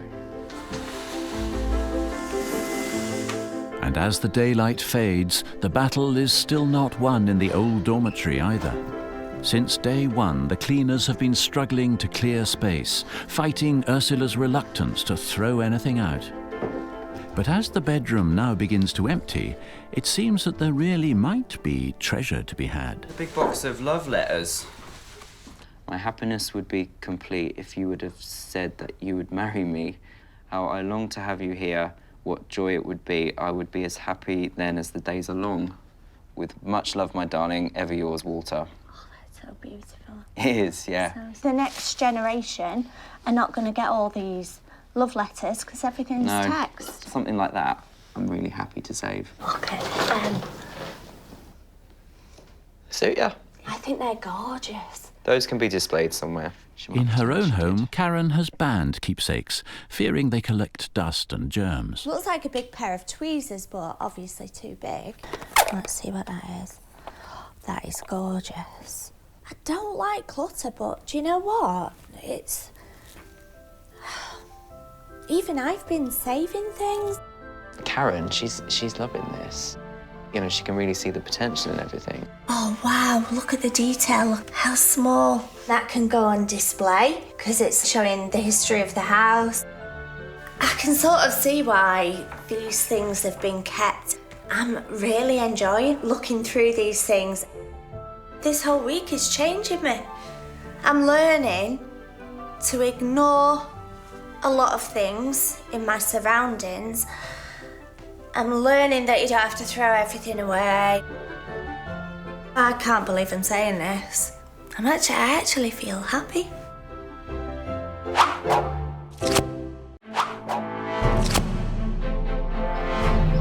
It's the final day at Tarbert House for Obsessive Cleaners Glenn and Karen. In just 5 hours, Ursula Leslie will be welcoming guests to view the top floors of her Georgian manor for the first time. And this morning, it's all hands on deck to get the house cleaned and ready on schedule. I'm very tired. I ache all over, but we're very, very nearly there now. Tarbert House has hosted some famous faces in its 300-year history, but for Ursula, welcoming 2 obsessive cleaners has been an eye-opener. Do you think that you've learned anything from me and Glenn this week? I do. I've learned anything that I think is superfluous. I must throw it out now. And the other thing is, which is quite simple that you've taught me, is when I'm going up and down the stairs, I'll bring a cloth with me and polish the banisters. With just minutes until the guests arrive, Karen and Glenn add the final flourishes to a clean which has pushed their obsessions to the limit. Go for it. Right. Hey. After 5 days of cleaning, 2 filled skips and countless exciting discoveries, Tarbert House has been transformed, regaining the grandeur that has made it the beloved home of the Leslie family for over 300 years. The middle landing was a crucible of clutter, with suitcases stuffed between antique furniture covered in decades of dust. Now it's been cleared of its junk and reordered, leaving space for Ursula's family photos to be proudly displayed. Oh, how lovely it looks. What a difference. It's amazingly clean. I particularly have a lot of memory of this alarm clock in my mother's house. It's a long time since I've seen them, but now it's tidy. It's easier to pick them out of the mess. On the top floor landing, antique books fought for space with rotting carpets in a room that hadn't been cleaned in 2 decades. Now the carpets are gone, the furniture has been polished, and some of the house's treasured historical artifacts are on display. Oh my God, it looks so nice. It looks lovely. So we rescued a lot of bits that were just in a pile on the floor covered in dust, and we've put them out for you to see. I love what you've done with these. This is great. Oh yeah, and you tidy up all the books, which is a heavy job. And they're all in year order now. They're all in date order. The old dormitory was Tarbert House's repository for unwanted items, home to a patchwork of cobwebs, old mattresses, and a box of moss.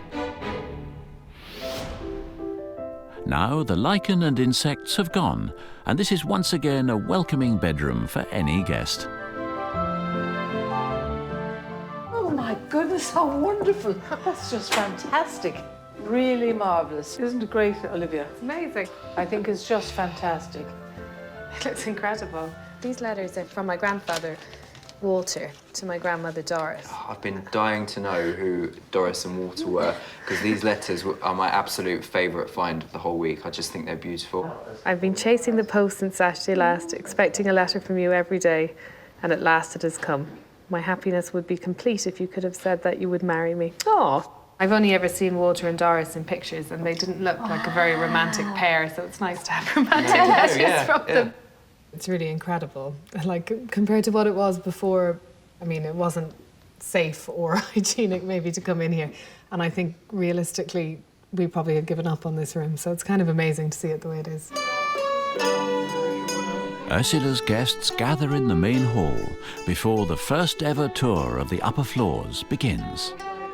Thank you all for coming. We're here today to celebrate the heritage of Tarbert House. And now I'd like you to see the work that Karen and Glenn have done all over the house. They've just worked miracles.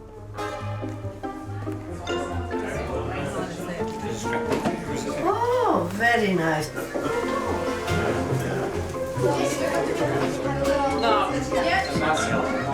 The really good pieces here are clearly now on display, and I think that's a great advantage for the house and for future tours to the house.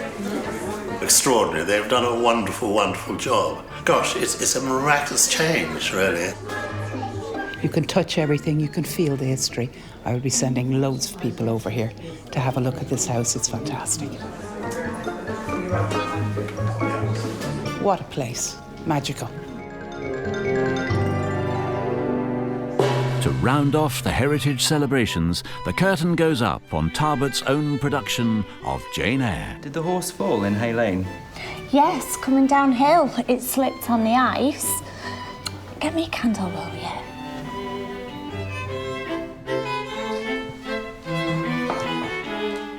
Go fetch your portfolio. I shall look at these one by one. I perceive those drawings were all created by the one hand. Is that hand yours? Yes, sir. And is there any other furniture of the same kind within that head? I should think it may have. I should hope better.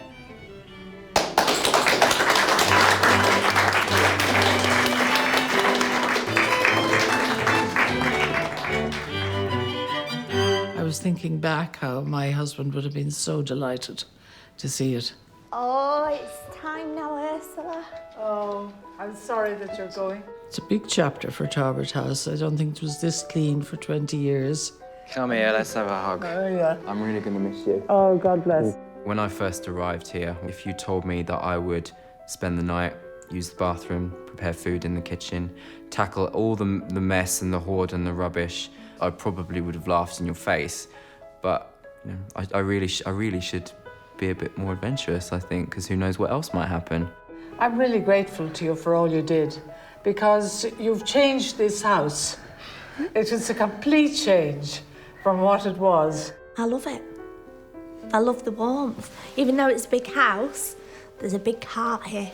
Okay. Even though you don't like cleaning, yeah, I'll always remember you in here. All right? You know, if your house is a mess, it's not the end of the world. God bless. Bye, Ursula.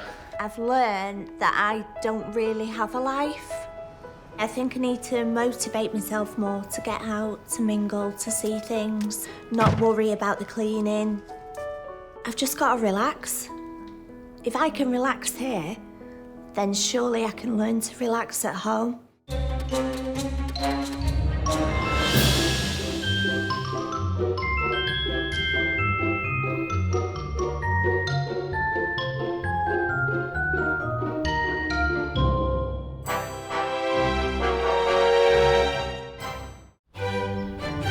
The British Isles boast some of the world's finest stately homes, magnificent monuments of a bygone era.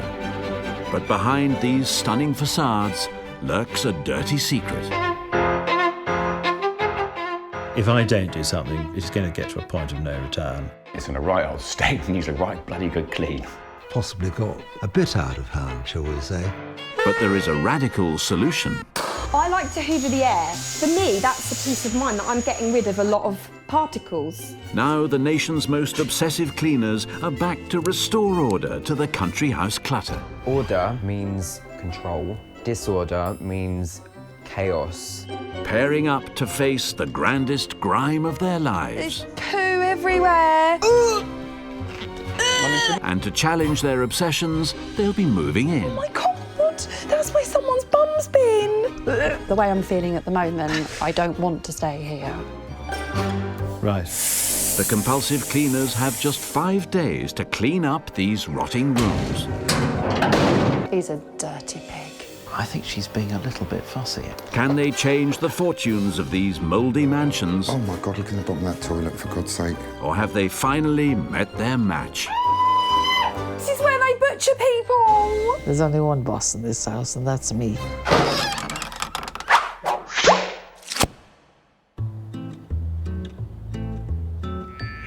Hidden away on the northeast coast of Scotland is the Gind.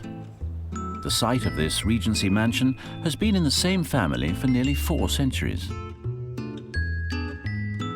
The current custodian, 78-year-old John Octoloni, grew up here and took over the 400-acre estate from his father.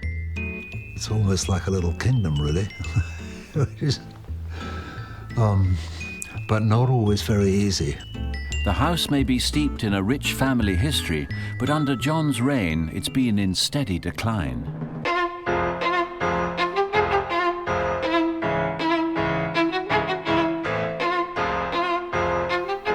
The Gind is pretty untidy at the minute. Possibly got a bit out of hand, shall we say. I don't collect anything, actually, but I don't throw away much stuff either, so things tend to accumulate. Since separating from his wife 20 years ago, retired engineer John lives alone. What am I doing next? We're going to do chainsaws. Surrounded by DIY projects, which rarely get finished. About 2 years it's been work in progress, but come a few months' time, it'll be converted into a comfortable bathroom. John was always a hoarder and is more so as he gets older. I think very few things are ever thrown away, basically. It would take a lot of work to get this house up to snuff. You could spend an awful lot of time tidying. To what purpose, I don't know. As the Gind falls further into disrepair, for the first time its survival for future generations is in doubt. There's no point pushing on with the Gind as it is and everything if this son and heir isn't interested in it. John's son and heir, Elliot, grew up on the estate. Now aged 23, he lives and studies in New York, but he's due to return in 5 days for his twice-yearly visit to the Gind. Hello, Elliot. You're coming on Saturday. Is it Saturday? I'm leaving on Friday and I'm coming there on Saturday. Lunchtime, I think, is the idea, so look forward to that. Now John is looking to hand over the reins, but Elliot is under no illusions about the pitfalls of running a country estate. I think about taking over the Gind all the time, but I definitely recognise that it would be a load of work. I changed my mind a lot about whether or not I would want to inherit it. Well, it's rather crucial, really. If Elliot wouldn't say, no, I'm not interested, it could be a disaster. Once it's gone, it's gone. It's really important that the Gind remains in the family. I think it would be a travesty if it gets sold, made into a hotel or whatever.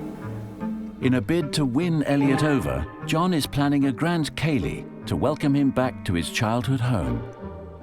But first, he must deal with the decades of dust and debris. There is a certain desperation, I suppose, to get the place tidied up, because Elliot comes back in a week. But I do need assistance with it, because I think I'm not quite good at it on my own, you see. 500 miles away in Sussex could be the answer to John's prayers. When I clean my table, I do circular motions because I feel like it's getting more of the germs, whereas one swipe, it's not sufficient enough for me. I like a circle. 31-year-old Hayley often cleans her house for up to 19 hours a day. My worst moment is when my husband tried to restrain me from cleaning and I threw a taster across the room at him. Like, I shouldn't have done it, but that was how bad my OCD was.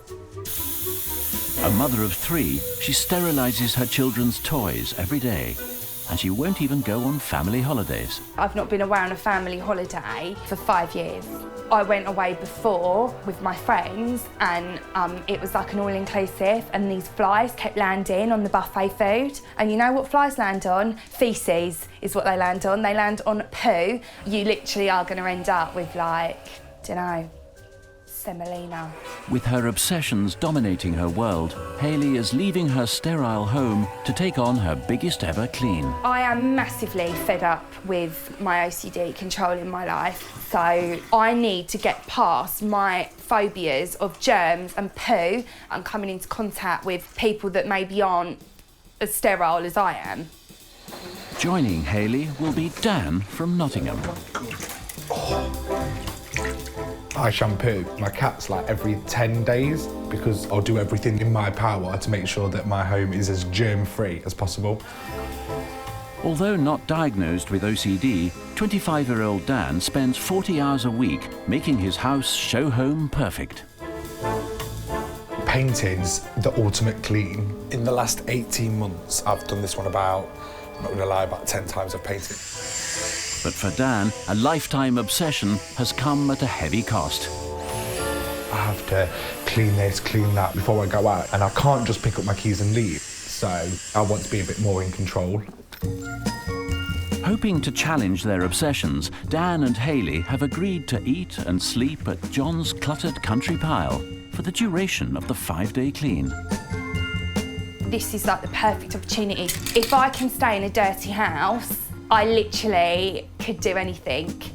Because we're going to Scotland, I am packing like lots of tartane because I do like that.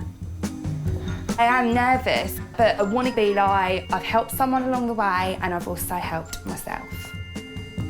I will find it difficult staying away from home, but that's only because I know exactly when things were last cleaned. It's my trusty old blow-up bed, so I don't have to sleep on anybody's dirty mattress. That's what I would like to challenge, just so I can start to live a normal life.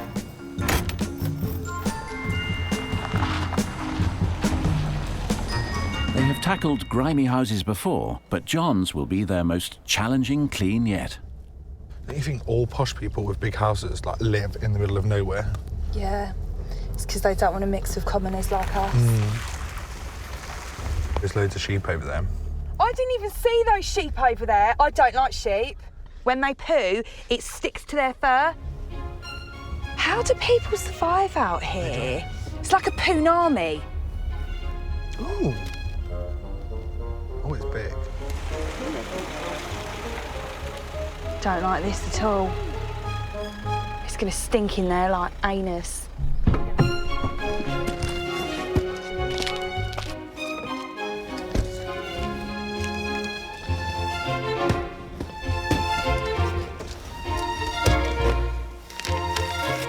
I'm not touching that door anyway.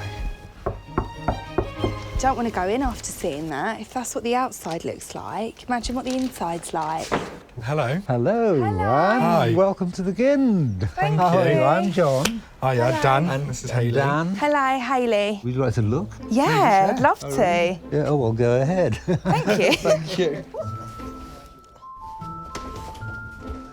Stop it at once. It's busy for an entrance hall, isn't it? What is the chainsaw for? They have to have some repairs done to it. I'll do it on the kitchen table. You don't have a cleaner then? Not a regular cleaner, no. You have to clean up for them. The cleaners might find the entrance hall busy, but the bathroom is on a different level altogether. This is the bathroom. What? Oh, John, stop it at once. You're joking. This is more like a butcher's than a bathroom. Like, there's mallets and hacksaws. You can't bathe anywhere. Well, yeah, it does need a little a tidy. It might be rather nice, actually, when it's done. And the final leg of the tour is the room where John spends most of his time. Here's the kitchen. Oh no, honestly, this room, it terrifies me the most. Look at those potatoes. Look what's growing out of them. There's a thing for sandpapering your toenails and everything. You don't do your toenails with that, John. Hayley discovers evidence that John's not the only person using this kitchen. You've had a mouse on that, haven't you? Yeah. John, I don't know how you're still here. Mice are vermin. Before the cleaners can get to grips with John's accumulation of filth and clutter, he wants to establish some house rules. So, welcome to the Gind once again. These are my rules. We don't want to put any bleach down the drain. If you want to use something really ferocious, chuck it on the gravel, it will kill the weeds. I don't really want to part with anything without seeing it go, because I really am concerned about, there's a lot, as you say, lots of stuff. You might have to just let go of some stuff. Yeah. So, like, say you've got, like, 5 chainsaws, it would be amazing if you could just, like, maybe get rid of one. Yeah, we have a little place for those things to go. OK. As long as they've all got a place and it's not in the bathroom or the hallway. Right, well, I think that's enough. I have never, ever seen a home like that. It's just hideous. he's maybe lived like this for so long. Yeah. I reckon it's going to be a struggle for us to try and, like, get him to get rid of all of the junk that he's got. Oh, God, we've got our work cut out.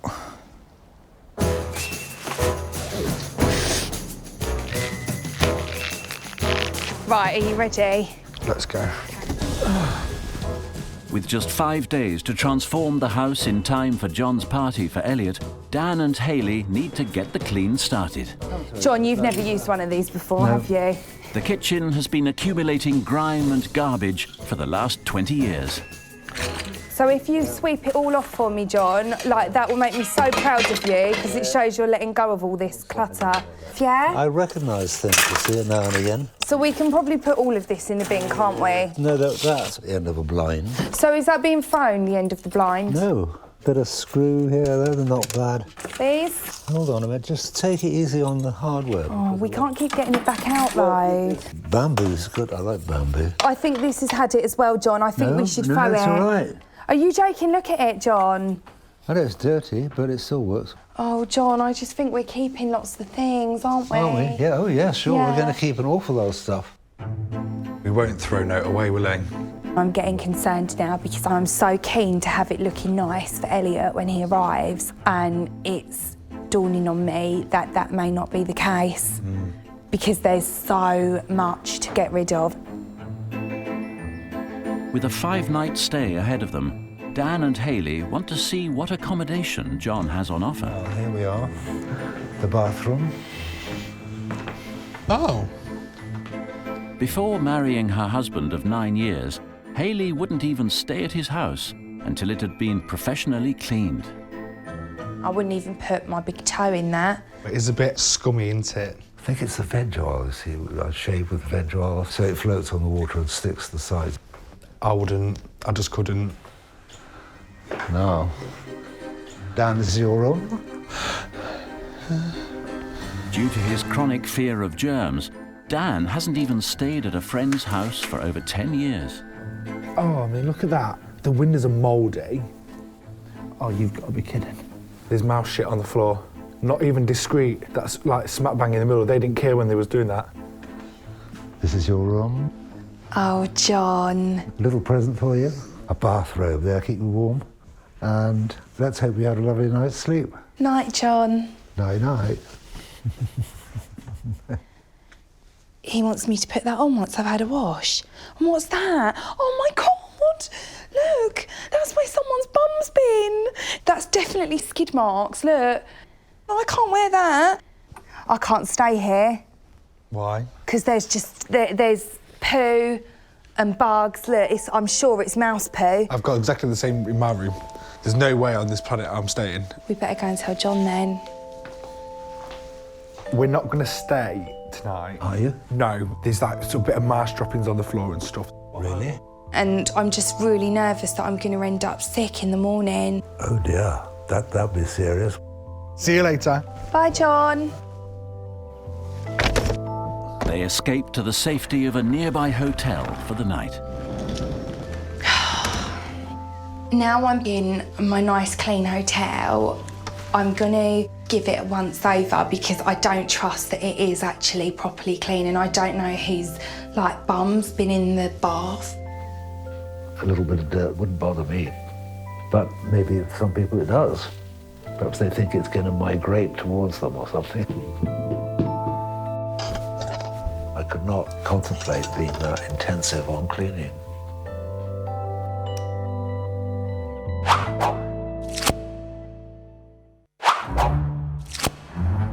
At the Gind estate in the northeast of Scotland, John Ochterlony is bracing himself for the return of the cleaners. I'm feeling slightly apprehensive about all, the stuff. It's going to be a nightmare, I think. Having stayed the night at a hotel, Hayley and Dan are coming back for their first full day of cleaning, armed with a vital piece of kit. It does feel maybe a touch of the dreads coming in there, wondering how we're going to fill it up with what. Surprise! Yes, I see it out there. I was thinking we might need more skips. Oh, you think so? Yeah, you've got an awful lot of things that I I'd be think very sceptical about need that. to go. Lots of stuff can't go, you see. With the arrival of John's son Elliot, the future heir, in just 4 days, the cleaners will focus on the rooms needed for his homecoming party.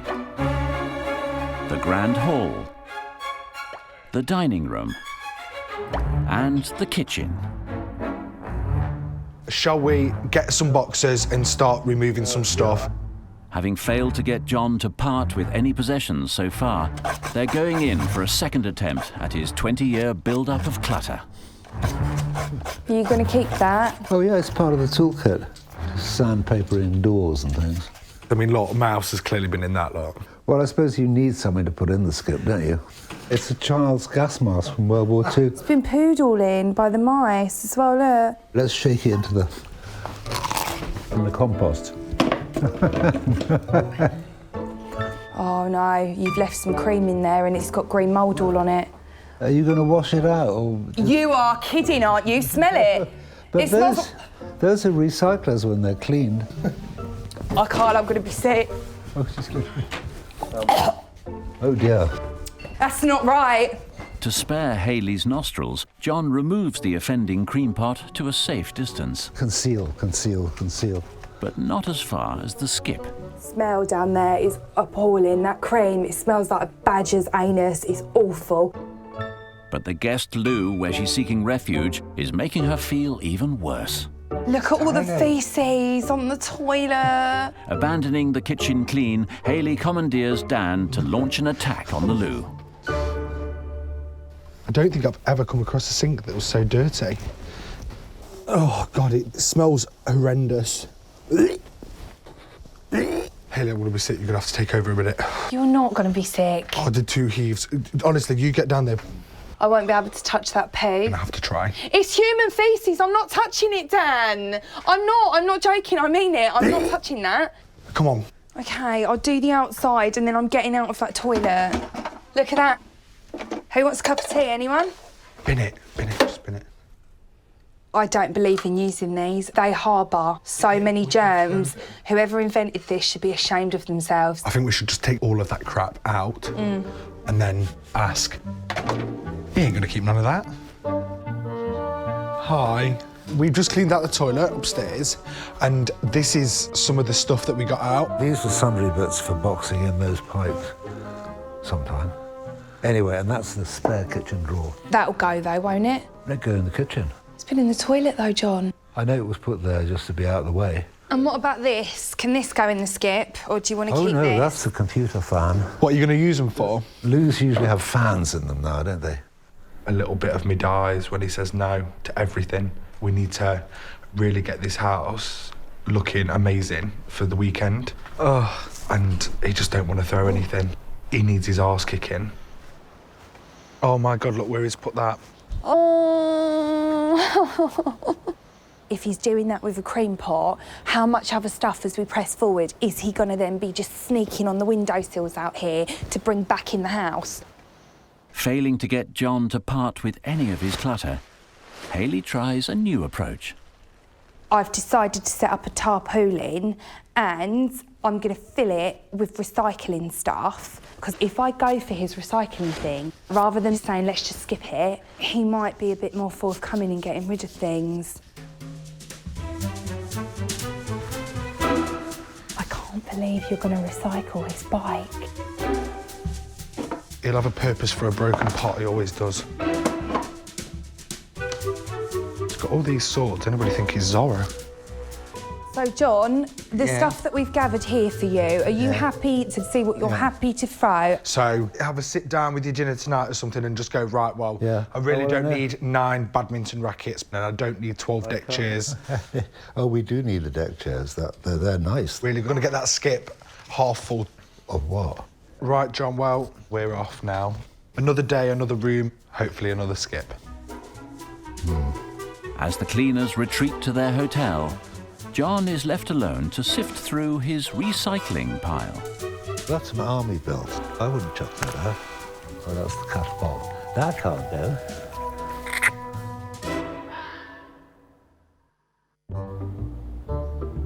It's day 3 of the clean-up operation. And so far, progress has been painfully slow. This is like 1% of the stuff that I'd actually like to throw away. And out of that 1%, he's threw away nothing. Hello. How are you? Oh, I don't know, I'm modest stress. John, we made a promise. Oh yes, so I will take all that away. Doesn't that look better already, doesn't it? We're hitting just brick walls every corner we turn. Well, it'll just get... He needs to stop holding on for dear life to all of these things. It's like trying to wean a baby off a bottle. He just doesn't want to have it. He won't let go of that tea. There's the Hoover, it's damaged, so you can't use it. So can that be thrown in the skip? No, absolutely not. It's the best one we've got. What about this? Because this flip has lost its flop. Well, you used to be able to buy these separately. I'll buy you a new flip-flop. It's easier. Just throw it, babe. What about this? Well, those are the bouncy things that people had. That's got a hole in it. Can you put that in the skip then?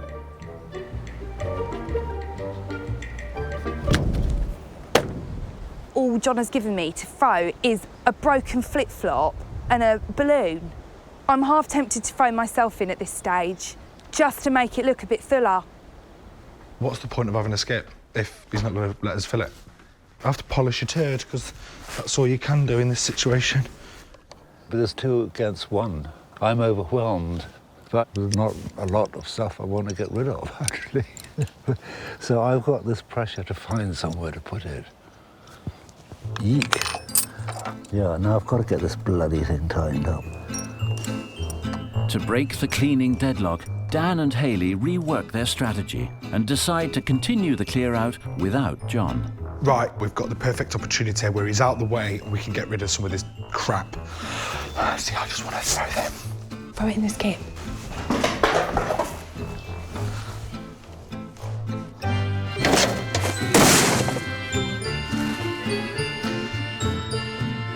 There's something living in that. I'm sure I've just watched something jump out of it.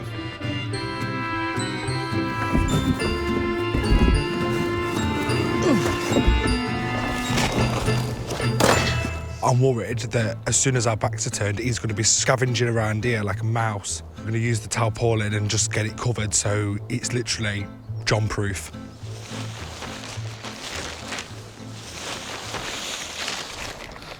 No way that he'll get in here. I am literally buzzing like a hornet because we have filled nearly a whole skip of junk. I feel like we're finally getting somewhere. Oh, I'm scared. Owls and stuff. You don't get them in Nottingham, do you? Do you know what I mean?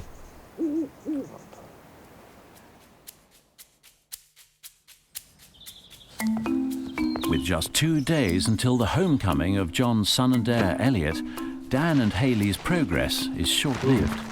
Oh, my God. That can't go. Oh, no, absolutely not. I mean, this is getting too much. What am I raking around? My own stuff out of the bloody skip? Right, I want... Oh, yeah, these... Oh, God. What did they throw out the loo brushes for?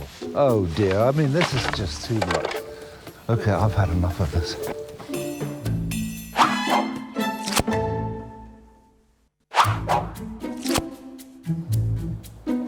In northern Scotland, John Ochterlony, 24th Laird of the Gind, has discovered what the cleaners have been up to while his back was turned. How are you? Well, I have found a few things in the skip that shouldn't be there. Not passed by me, so I thought I'd just remind you. What did you fish out the skip, John? Oh, one little brush. Oh, Stop it. That toilet brush. Yes. Oh, John, it harbours so much bacteria. I would feel better if I got you a new one. Oh, but it'll still get full of bacteria. Just don't use it, have it there for show. Oh, you have to worry us of this. Where does it all end? Anyway, don't put anything in the skip without showing me. OK. I don't know what's happened to the world. That crafty little fox is sneaking out there when I can't see it with my eye. Well, that toilet brush is going back in the skip, and I'm not telling John about it. There's no way. There's just no way. He's going to end up with salmonella.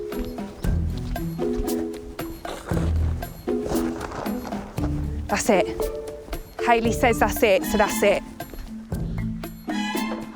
In just 2 days' time, John is throwing a party to welcome his son Elliot home, but he still isn't getting involved in the clean. I have no clue where I'm going. Might never come back out. While Dan concentrates on clearing the hoard of tools from the hallway, This must be the workshop. Just what I'd expect from John.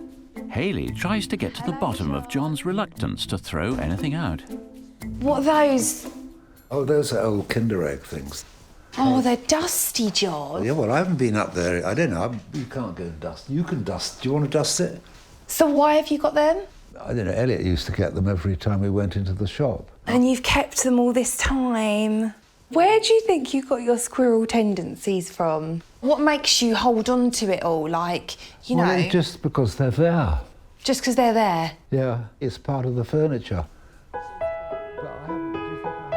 Born the son and heir, John spent his childhood years at the Guild. Then, during the Second World War, his father Tom was captured by the Nazis, and the Guild was taken over by the Royal Navy. His father eventually returned from the war, and the family moved back in, but the estate never recovered, and John grew up in a house stripped of its former glory. What did he think about his responsibilities as a laird? He didn't like it much. Oh. Maybe because he was 3.5 years in a prison camp, so I don't know how much that did to him, really. Did you think that affected him maybe a bit? Well, he did say once that he would make sure that we never got any pleasure out of this place. Oh. Make sure you never enjoy it. What a dreadful thing to say. Yeah, that's not very kind. No, it wasn't, especially as my brother and myself were ready to do anything he wanted, but he didn't seem, you know. Do you almost want to prove your father wrong? Yes, we better try and make it more pleasurable. How do we do that? Got any suggestions? That's quite a brutal thing to be told that. But, like, I think John's almost, like, emotionless about it. But then in the same, like, level, he's got so much, like, emotion for his things. So I don't know whether maybe, like, it's like a security thing, or I'm not sure, but he seems more emotional about the thought of me throwing his stuff out. And then his dad saying quite a harsh comment to him. John's father sealed his son's fate by running the Guild into £250,000 worth of debt. It's a big responsibility, really, all this baggage. So you can see why I walk by a lot of stuff in this house, because sometimes it just sod it. You know, I've had enough doing this, I'm going to go and read a book. With a newfound resolve to rescue the Guild, John and the cleaners finally join forces. Right, so we're going to start cleaning the side now. Do they care about With just 24 hours to go, they need to get the kitchen fit to prepare food for the party. You don't mind me bleaching the side, do you? No, not really. Oh, my goodness.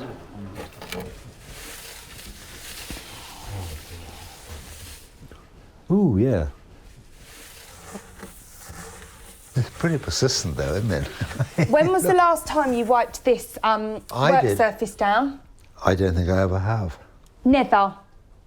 Oh, John, look how much better it looks. Oh, I think that's literally an arc de triomphe. I'm so proud of you. Having finally conquered the kitchen, John is determined to get the cleaners to stay for their last night. To win them round, he's tackling the 10-year-old tide mark on the bathtub. I'm getting the bath clean for Hayley. We're trying a combination of hot steam, acetone, elbow grease. We ought to try borax, actually. Wow. Blimey, John, it stinks in here. It does a bit, I suspect, yeah. What are you doing? Cleaning the bath. With what? That's a bit of acetone. Oh, John, it's burning my lungs. I am cleaning the bath because Hayley was horrified by it. I think that with a bit of bleach and a mop, Yeah? That'll come up really well, John. Well, we'll have to take your advice. That'll be the next. Try another set of chemicals. So just pour it all around the bath like this. Can you smell how nice that smells? Yeah. And then you're just gonna scrub at it and it will remove all of this. Can you see it coming off? I think it is. We're looking for the magic formula. Well, you've just found it, my friend. Well, what about the sideways there? Yeah, we've got... I see the... He's so happy in there. He's having a whale of a time swishing that mop around. And I'm happy, and I literally am like in this bleach bubble, floating away onto cloud 9. It's just joyful and triumphant. Can you see how white it's gone? This is the first time that there has been this sparkle of hope that I can see, and that does excite me a little bit. I suppose you could say I've learned something. So that my attitude to cleaning would be certainly modified, perhaps even changed. If Dan and Hayley are going to stay the night, there is just one last hurdle to overcome.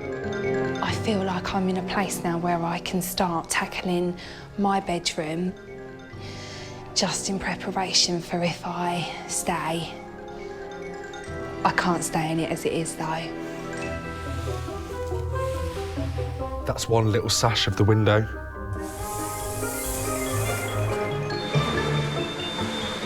There's a cobweb above the door, but these ceilings are about 50 foot high. Yes! Before they bed down for the night, John extends the hand of traditional Scottish hospitality. Hi, folks. Hello. Are you ready to eat something? Oh, it's not that placenta, is it? Haggis. Oh, I can't eat that, John. Oh, Tried it and it tastes like bum. Bum? You can try and do me a plate and I'll see when it's there. Just do me a small one, though. Perhaps you should take a seat. Thank you.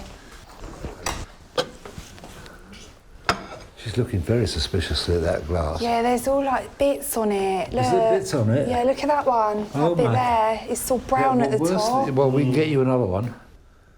That one's never been drunk out of, actually. Oh, John, there's flies in the bottom of this one. Oh, dear. Let's try this one. That's slightly better. Thank you, John. Bon appetit. There's plenty more where that came from, right? There's a fly. It's buzzing around me. Whizzing around? Look, it's going to land on our food. There you go. Relax. Oh, you see, not another one. Oh, there's bloody everywhere, John. Look, there's another one near you. Yeah. Just get it away, then. I felt a bit more wine. Whatever just fell out of that bottle into your glass? Probably safe to drink, isn't it? Yes. God knows how long that moth was rotting in that red wine, but John still, drank it. Just go into the bathroom. Excuse me. I should have some more wine, I think. I bet off someone else's plate. I bet with their knife and fork, although I did give him a little bit of a polish when he wasn't looking. And I had drank wine that we discovered a moth in it. But I am proud of myself. I think that I've really achieved something because I would never, ever, ever do that in a million years. Just absolutely not. With bellies full of haggis and moth-infused wine, Dan and Hayley set about making up their beds for the night. Oh, gone funny. Hi. To feel a bit safer, I've put my bed in the middle, so I'm away from the spiders then, I feel. Yes. OCD-diagnosed Hayley is not taking any chances with her bedding. I'm just going to put a new mattress on because I don't like the thought of sleeping on someone else's mattress. There we go. Don't take the plastic off. You're not allowed to sleep on that, are you? I am, because then before I go to bed, I'm going to spray it with some sterilising spray. This cover should be destroyed, you see. Take it off. It's lovely they're staying, as intended, with your own plastic-covered mattress, for God's sake. It's absolutely insane.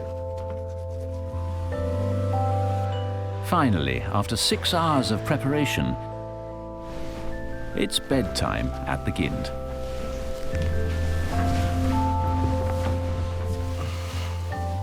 Just one night. It's literally just one night.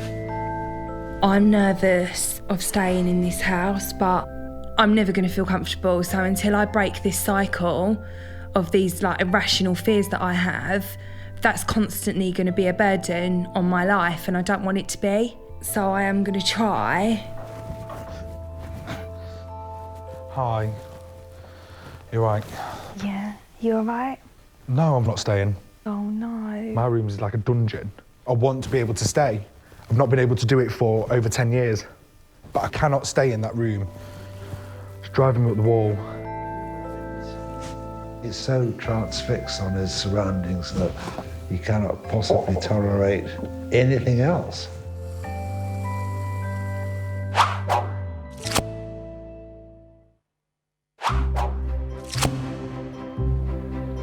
It's the final day of the clean, and Hayley has achieved a milestone by managing to stay the night at John's house. I feel like I should get like an award or something because of my OCD, I'm just too scared to like do anything like this. But I stayed, and it shows me that if I can do that, I can do like other things as well. But the race is on for the cleaners to get the house ready for the Grand Ceilidh to celebrate the return of John's son Elliot from the US later today. The future of the Gind is in our hands today. It's kind of, have we done enough to make Elliot think, well, yeah, of course I'm going to keep this in the family? Or is it in the back of his mind where he's just like, I'm just really not that bothered about it? With just 4 hours until Elliot's arrival, Hayley and Dan get cracking on the finishing touches.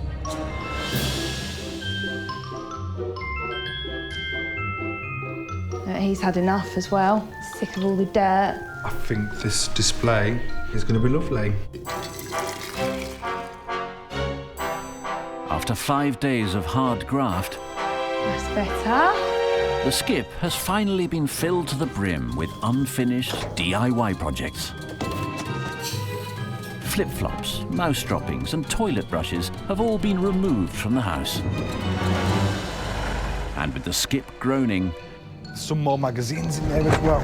A recycling van has removed 2 tons of paper, metal and plastic detritus. That's it, lads. All right, thanks very much. With 30-plus guests due to arrive for John's party, for Dan, the devil is in the detail. I'd love to just put it through the dishwasher if I'm being completely honest. At home, he redecorates every couple of months, so he's giving John's kitchen a freshen up. Don't you like to see like a dirty pipe turn brilliant white? Determined to leave no stone unturned on this clean, there's one thing left for Hayley to get her hands on. John! Yes? Come here! All right. I'm going to try and see if he'll let me wash his hair, but it is going to have to be behind sterilised plastic gloves. Hello, Poppet. That was a summons, wasn't it? And even John's old dressing gown has had the Hayley treatment. This has actually been boiled within an inch of its life. I'd like you to wear this while I wash your hair. There. Right.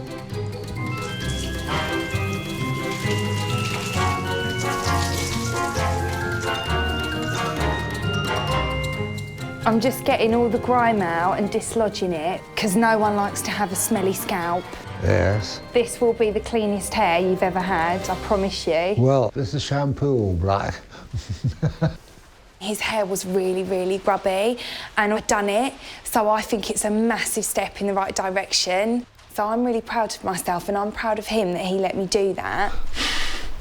Goodness me, yeah. But without the approval of Elliot, the heir to the estate, when he arrives back from the US, the last 5 days of back-breaking work will have been for nothing. I really, really want the Gind to be kept within his family, because I know it's what John wants as well. So this is like a huge deal. I'm shitting bricks for John, if I'm being honest, because I'm just like, I hope we've done enough, I hope we've done enough. Elliot has only ever known his childhood home to be buried under dust and clutter. Elliot, how are you? How are you? Are you all right? Good to see you. Over the last 20 years, the grand hallway had become John's tool shed.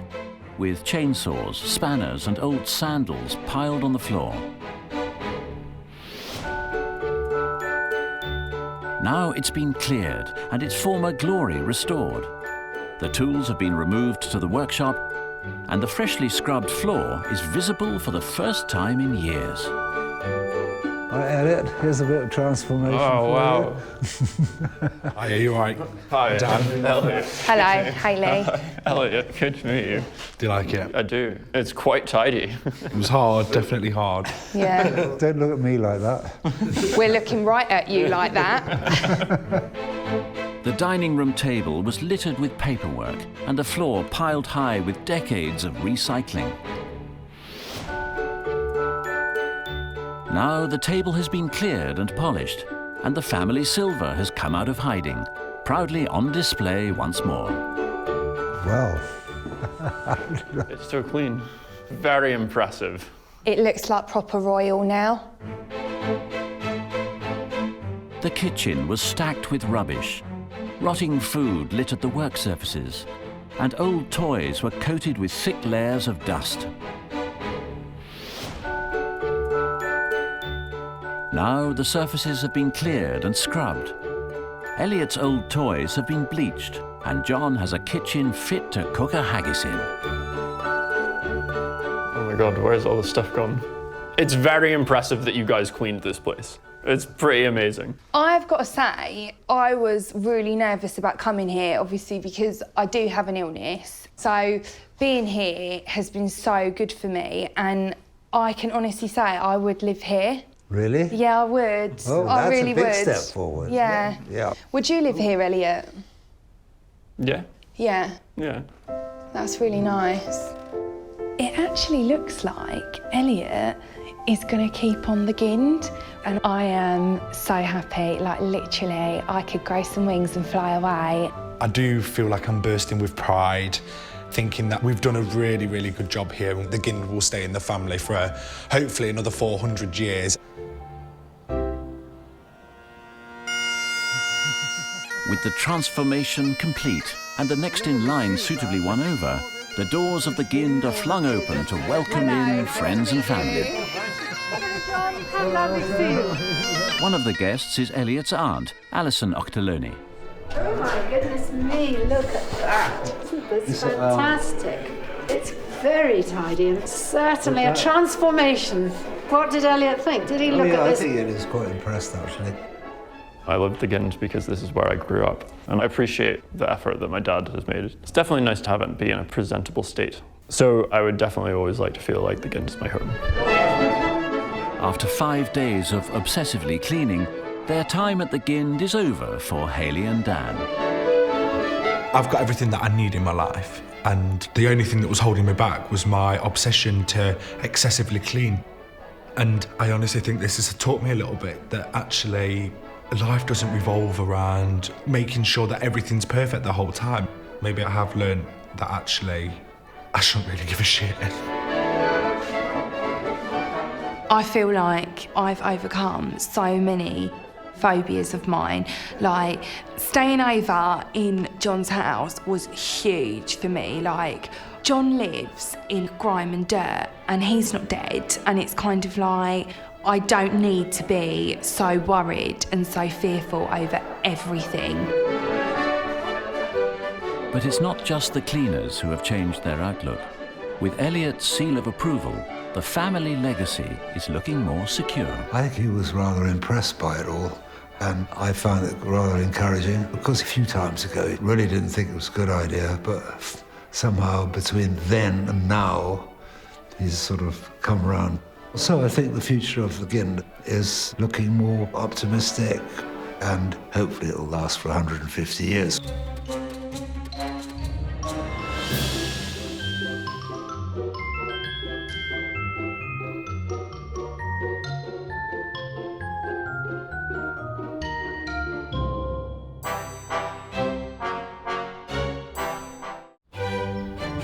The British Isles boast some of the world's finest stately homes, magnificent monuments of a bygone era.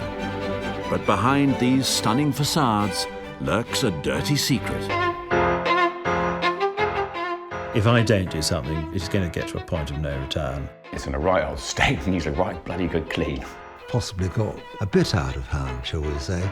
But there is a radical solution. I like to hoover the air. For me, that's the peace of mind that I'm getting rid of a lot of particles. Now the nation's most obsessive cleaners are back to restore order to the country house clutter. Order means control. Disorder means chaos. Pairing up to face the grandest grime of their lives. There's poo everywhere. And to challenge their obsessions, they'll be moving in. Oh my God, that's where someone's bum's been. The way I'm feeling at the moment, I don't want to stay here. Right. The compulsive cleaners have just 5 days to clean up these rotting rooms. He's a dirty pig. I think she's being a little bit fussy. Can they change the fortunes of these mouldy mansions? Oh my God, look in the bottom of that toilet, for God's sake. Or have they finally met their match? This is where they butcher people. There's only one boss in this house, and that's me.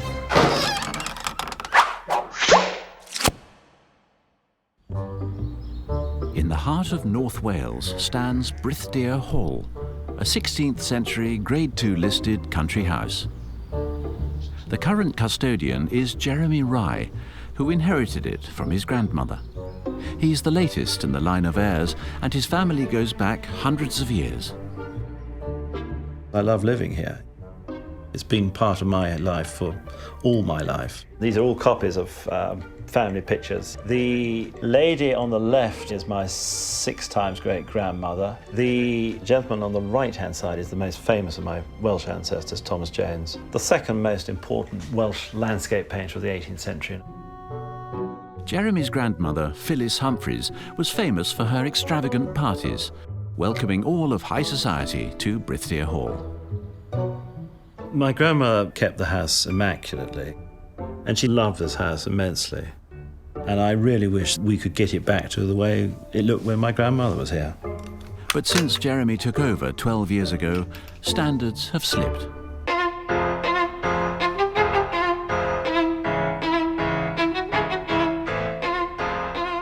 The house probably hasn't been properly cleaned for 20 years. I haven't even ever got round to cleaning my oven. Until I was 40, there was a housekeeper here, and so I really had to do virtually no cleaning at all. Since separating from his wife 6 years ago, Jeremy has been living at the Hall with his 15-year-old son Thomas and Clayton, the spaniel. Come on, Ted, he's going to do his favourite trick, which is roll on his back. And you've got to scratch his tummy, haven't you? Oh, look, he's peeing now. I'm afraid when he's nervous, he has a little pee, a little squirt. I don't think Jeremy has ever lifted a duster or pushed a hoover. Hell has more chance of freezing over than Jeremy having a massive spring clean of the house on his own initiative. I run 3 businesses. All my efforts are to raise funds to generate more income. I cope with the grime and the dirt in the house because I'm so busy that I just don't notice it because I'm focusing on something other than grime and dirt.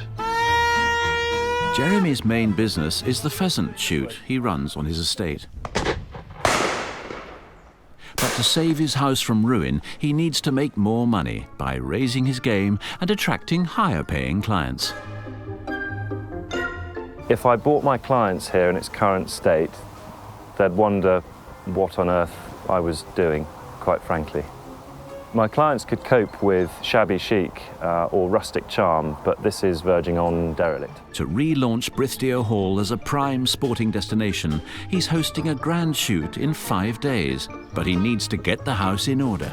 I need help to deep clean my home because I simply can't do the whole thing myself. If I don't do something very quickly, it's going to get to a point of no return when it's going to be economically unviable to save. Brythdeer Hall needs a drastic intervention. I antibac my bulbs twice a day because I don't want dusty bulbs.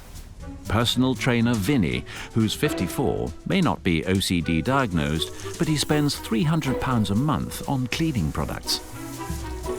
I clean my oven with a toothbrush. You know, in certain parts I'll use a floss. It's very important to me to have an oven that is shining. That is my baby. I use a toothbrush because it gets into all nooks and crannies. If I didn't do this, then I wouldn't feel that I've cleaned it properly. Vinny's cleaning rituals control every aspect of his life. I like to think I'm very regimented, very disciplined. Every single second of my day is planned. Come on, pump them out, son. I think chaos is my worst nightmare. Now Vinny is willing to challenge his strict schedule by taking on his biggest ever clean. I'd love to be set free. My cleaning rituals have taken over my life. I need to go there and face some harsh realities of how I should really deal with things and not have so much order and regiment in my life. The best thing about having people round is when they've gone, I can clean. And that's when I'm really, really happy. Joining Vinny will be 38-year-old mother of 3, Lindsay, who can clean for up to 10 hours a day. One of my daughters appears to have made quite a bit of mess with her desk. I'm just going to try and use some neat bleach. It's really disturbing me that it's actually there. Not budging. My only option is to buy a new desk for her. I clean before breakfast, I clean after breakfast. I then do the school run, I'll come back, I'll do some more cleaning. Whilst I'm working, I'll have a cloth in my hand. It could be on the phone to a client, I could be bleaching the loo. The client doesn't know what I'm doing, do they? While not OCD diagnosed, Lindsay's cleaning obsessions dominate her life.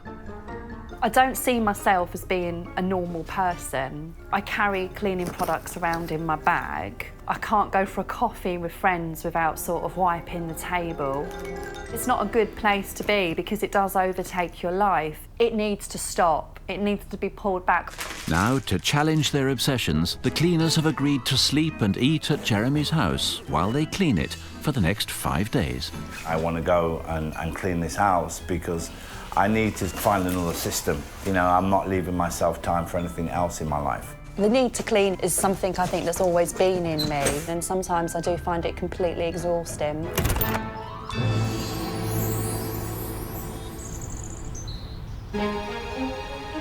This is like going to some haunted castle. Yeah. I can hear cows and sheep and smell poo. The pair have taken on other people's grimy houses in the past, but Lindsay, who hasn't used a public loo in 10 years, isn't taking any chances and has brought her own toilet seat. Here we go, here's the house. Oh dear. That's not looking good at all. Well, it looks like it's falling down. Ah! Hell, I've just seen a bird. Where? Vinny, look to the right. Oh, yeah. I can't go in there, I'm sorry. I can't go in there. Listen, why are they there in the hallway? Linz, they're dead. Keep looking that way. As well as her cleaning issues, Lindsay also has a fear of birds. Come on, come on, come on. Let me get hold of the bell. I can't. And the word can't is the word can. Oh, he's here now. Hello, How you doing? I'm Jeremy Rye. Welcome to Brithdia. My name is Vincent, and this is Lindsay. I'm sorry, I'm not being rude. I've spotted you've got dead birds in there and I've got a bird phobia. Oh, dear. So I'm not being rude and not looking at you. Yeah, I haven't touched them for a very long time. Have you touched them today? Because I just shook your hand. No. OK.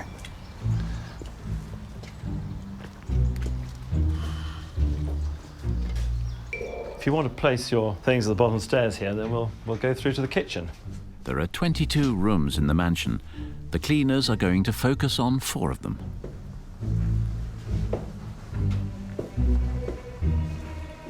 Oh no, what? There's a dog in the kitchen. Oh no, is it real? Yeah, absolutely, it's part of the family. Come on, Clayton. Come on, right this way. Oh, he's getting overexcited and he's peed on the floor. Oh God, it's all coming out. Oh, he has as well. Sorry. Oh, but he'll get used to you. He's fine. He's a very friendly dog. Oh, look, he's done another one over here as well.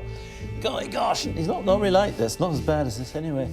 I'm just finding the floor my biggest issue in here. When you're preparing foods, it should be sterile. Yeah, looking at the old cookers. Do you not clean it every time you cook? Well, when the jets get caked up and they don't work any longer, then you've got to clean it. Hang on a minute. What are you doing? Do Do you struggle to cook in here with it being God, quite... Lindsay. Oh, bloody not at hell. all. It's absolutely full of Do you put doggies. food in there? Like, Yes. Do you? But it'll get sterilised by the heat, so it's all right. That won't be like that when I finish with it. Just across the hall from the kitchen, the trophy room. So these animal heads and things, why do you keep them? As a family, we've always been involved with country sports. Are they clean? Well, they get occasionally dusted, and that's probably even more occasional than the kitchen. There's a lot of clutter. Christmas cards, it was Christmas ages ago. I keep all my Christmas cards.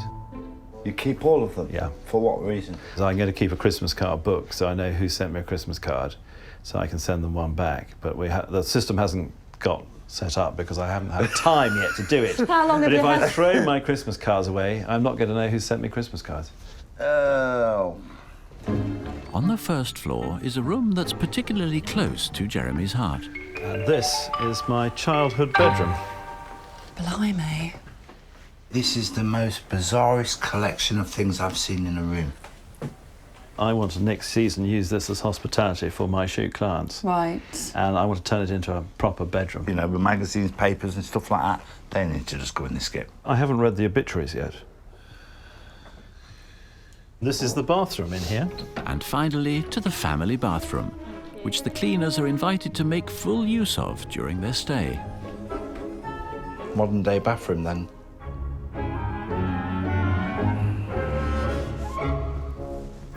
You seen the washrooms? I'm trying not to look, Vinny. I mean, I love pink, but that toilet is not pink anymore. Oh my God. Oh, that's just some of the plaster ceiling, that's all. Plaster what? Well, it keeps dropping bits off the ceiling. Seriously, I'm going to be sick.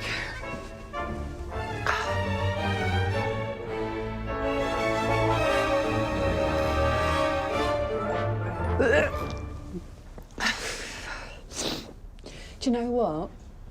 This is one of the things in life that really irritates me. You can be poor, you don't have to have much money, but you can be clean. That's filthy. I wouldn't put a pig in that bathroom. With the scale of the cleaning job now clear, back downstairs in the main drawing room, Jeremy lays down a few rules. On the actual detailing of cleaning, we're on a septic tank, so no bleach, please, down the loos. The other thing I was going to say to you is I am running businesses, so in the middle of the day, if I could have a couple of hours off, I'd be really grateful. No. I can chuck something in the skip and reply to an email at the same time. It's about making the best of your time and time management. I can be on the phone to a client while steaming my windows. Just so long as It's you... teamwork. Yeah, We've all of got to be course- on the of course- same page. Of course it is, of course it is. Let's hope so. Brilliant. Is that a handshake? That's a handshake. Right, tremendous. Tremendous. Yeah, I'm not a great one for compromise, as I do know what I like in life, what I don't. I am in shock that someone can live in conditions like this. These conditions, this is not for humans. As well as cleaning Brithdeer Hall, and in an effort to overcome some of their obsessive-compulsive issues, Vinny and Lindsay have agreed to stay for 5 nights. This is your bedroom here, Lindsay. Come and have a take a look.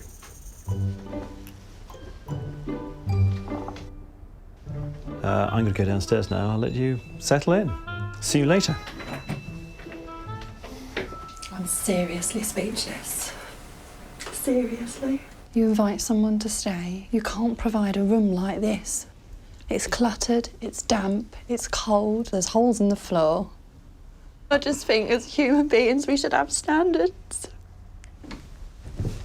I don't want to let Vinny down, I really don't want to upset the homeowner, but this is just not me. I've come here and this literally is the worst thing I've seen in my whole life. I've seen a dog piss on the floor.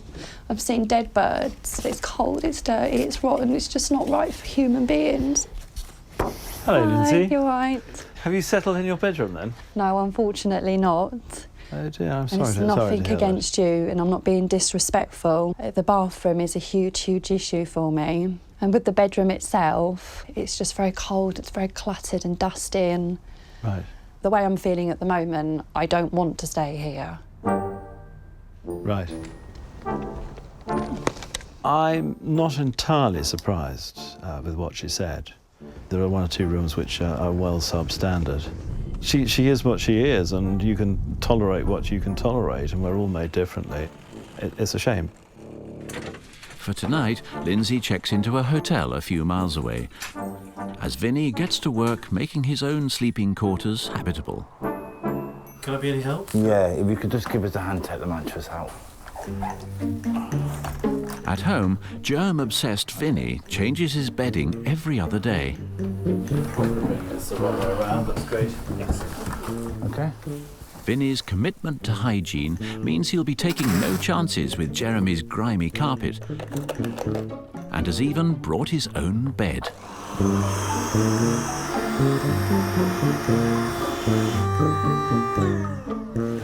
That's bang on. Oh, I've just seen those cobwebs on the ceiling.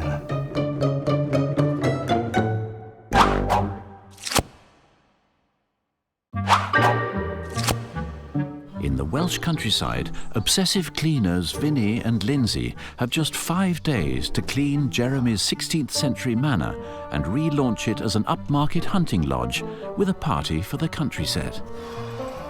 Vinny has managed his first night under Jeremy's roof.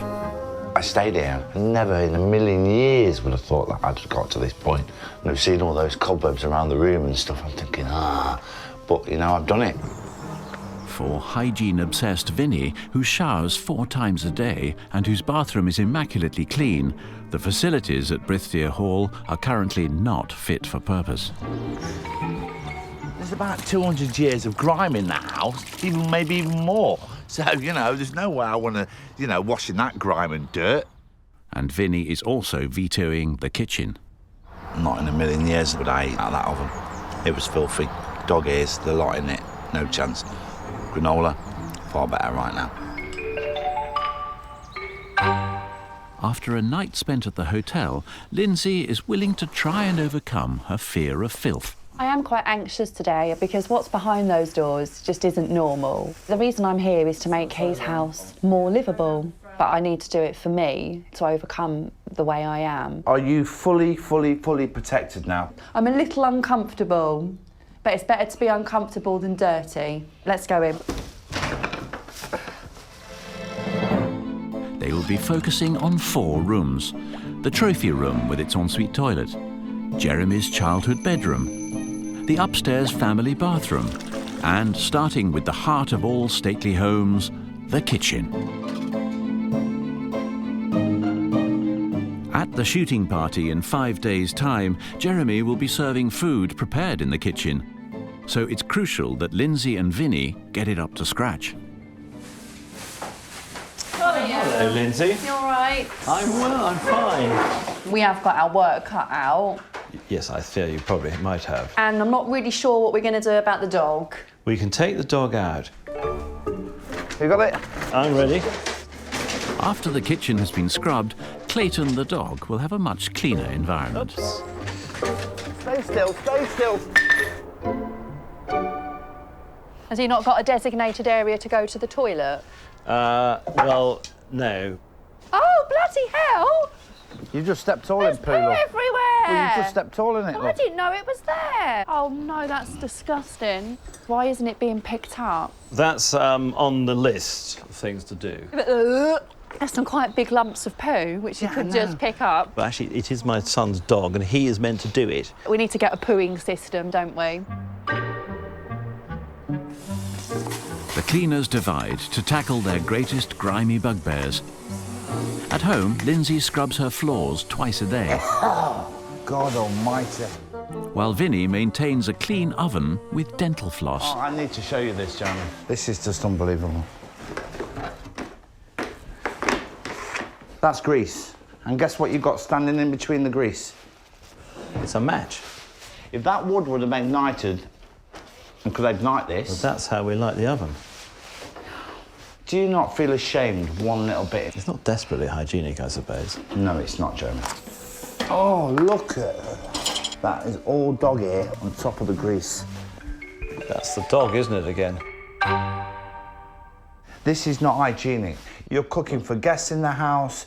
Do you think they would treat you in this same manner? It depends what sort of friend they are. Jeremy, you have got quite a lot of excuses. I think Really? you just need to accept the fact that the oven is pretty damn disgusting. That is just disgusting, Vinny's mate. hands covered in dog hair. We've Yeah, got to stop it's- that from happening. It's not normal. I think it's definitely not ideal. At home, Lindsay gets through 30 cloths a day on her floors and never uses the same one twice. Oh, look at that. I don't understand though. You're such a lousy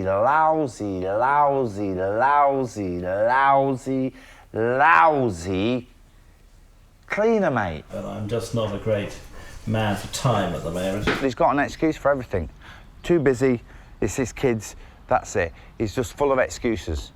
And we need to take those excuses from him now, because he's using too many of them.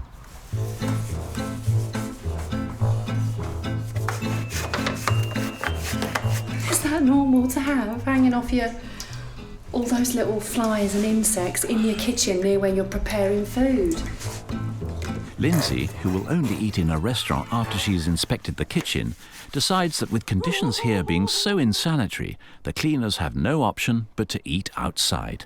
I feel really, really dirty just because we've been in that house. Everything about me now feels rotten. My skin, my hair, every part of me is rotten. There's just no way on earth I can eat in that house, prepare food in that house, sit in that house, do anything in that house. I can't even eat on this bench. Well, let me say Because I'm looking at the house.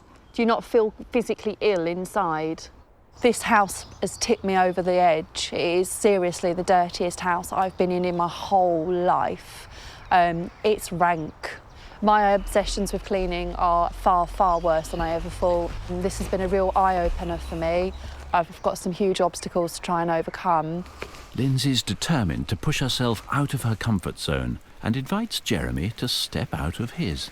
We need to tackle this poo problem. It's pretty bad, isn't it? And especially like with it raining, it's just smearing everywhere. Yeah. I've bought you a poo bin. Great. Well, I'm going to give that straight to Thomas, because this is Thomas's responsibility, and he is going to clean it for you, hopefully, this evening. I do honestly believe that you need to get the ball rolling. I have bought you a bin.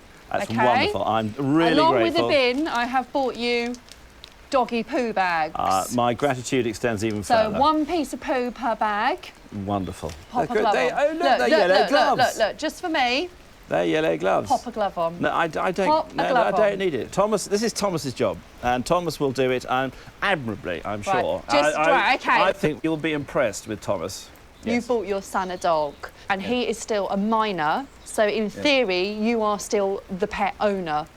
Yes. If you were caught with your dog fouling in the street, it would be your responsibility. Well, he doesn't foul in the street. Right, we're talking for example's sake. But I'm not going to get fined for a poo in here, am I? No, because it's well, your that's house. Good. Well, that's fine. But- Then they can stay there, then, can't they? But just wait there. Vinny, we have a huge problem with Jeremy and the dog poo. Right, basically, you know how difficult it would be for me to pick up a piece of dog poo, but I'm willing to do it if Jeremy does it just to get this ball rolling. Yeah. Jeremy is refusing to even put the glove on. I have to say, Vinny, this is Thomas's responsibility, because if we start doing it for him, he's going to get into the habit of thinking, next time there's a mess out here, I don't have to do it because someone's going to come and do it for me. I'm not cleaning the poo up. I'm leaving it for Thomas to do this evening. And my demons are far bigger than picking up a bit of dog poo. But even I would do it.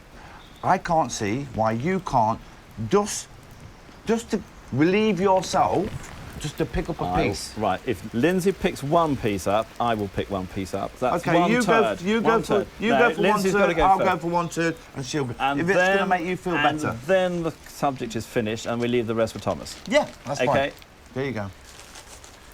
No, you're going to go for that big piece there. Okay, there we go.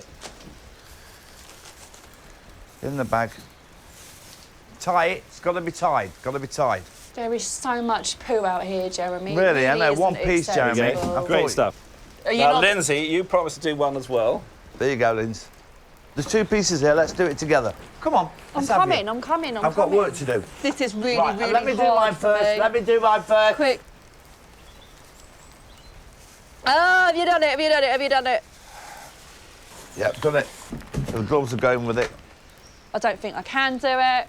Oh. Is it squashy? Ah!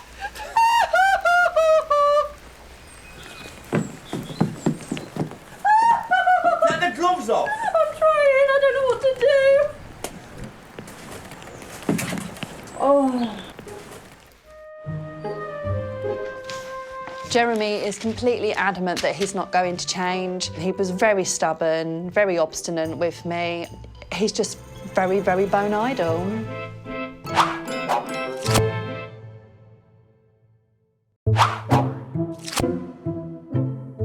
Obsessive cleaners Vinnie and Lindsay have only 2 more days to clean Jeremy's 16th century mansion in time for its relaunch as an upmarket shooting destination. While Jeremy hosts a group of clients on the estate, the cleaners head off to visit a successful modern shooting lodge to get an idea of what discerning, high-paying clients expect. Hello, nice to meet you. And how much money Jeremy could charge if he ups his game. It's really lovely in here.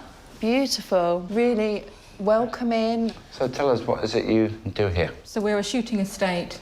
We shoot game, so pheasant, partridge, ducks, that kind of thing. And this is a shoot lodge where we entertain all our clients and our guests. So what does it cost for this kind of thing? So per day, it's £1,000, in excess of £1,000. Is that £1,000 each? It is, yes. So all hospitality catering, all refreshments, drinks, and the day shooting. The overall presentation, you know, the warmth of the room, you know, the way the room's set out, very special indeed. And you can see why some of these guys come back time and time again. I get the impression like these sofas here are sort of steamed and sort of wiped down on a regular basis, don't you? The cushions are all neat, magazines neatly positioned, and he doesn't do that. If you're spending that amount of money, you deserve a quality service. We don't see it at the homeowners' property at the moment, but I think myself and Vinnie, being the type of people we are, can achieve this for him. The tactic moving forward is to divide and conquer. Upstairs, Lindsay tackles the family bathroom. I don't really know where to start. And it can't come soon enough for Vinnie. The toilet's not being cleaned, so I'm having to come outside because I'd rather do it outside than do it in that dirty, stinking toilet.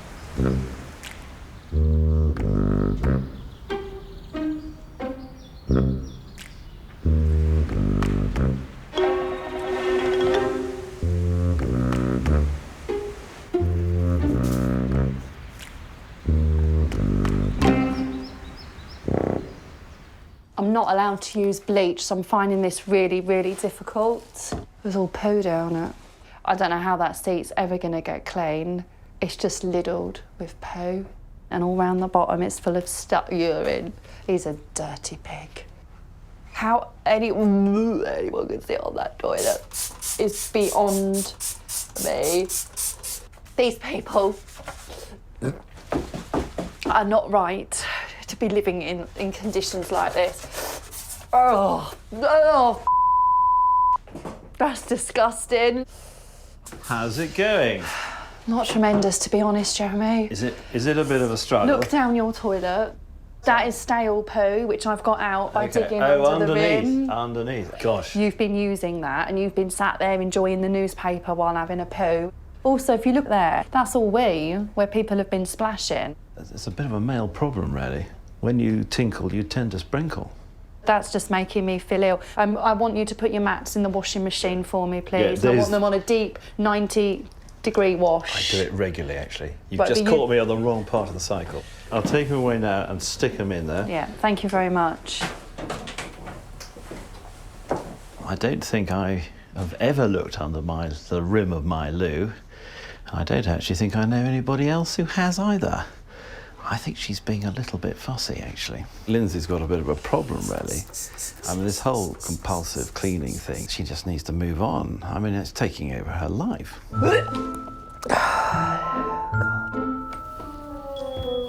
Midway through the afternoon, and progress is slow. How are you getting on?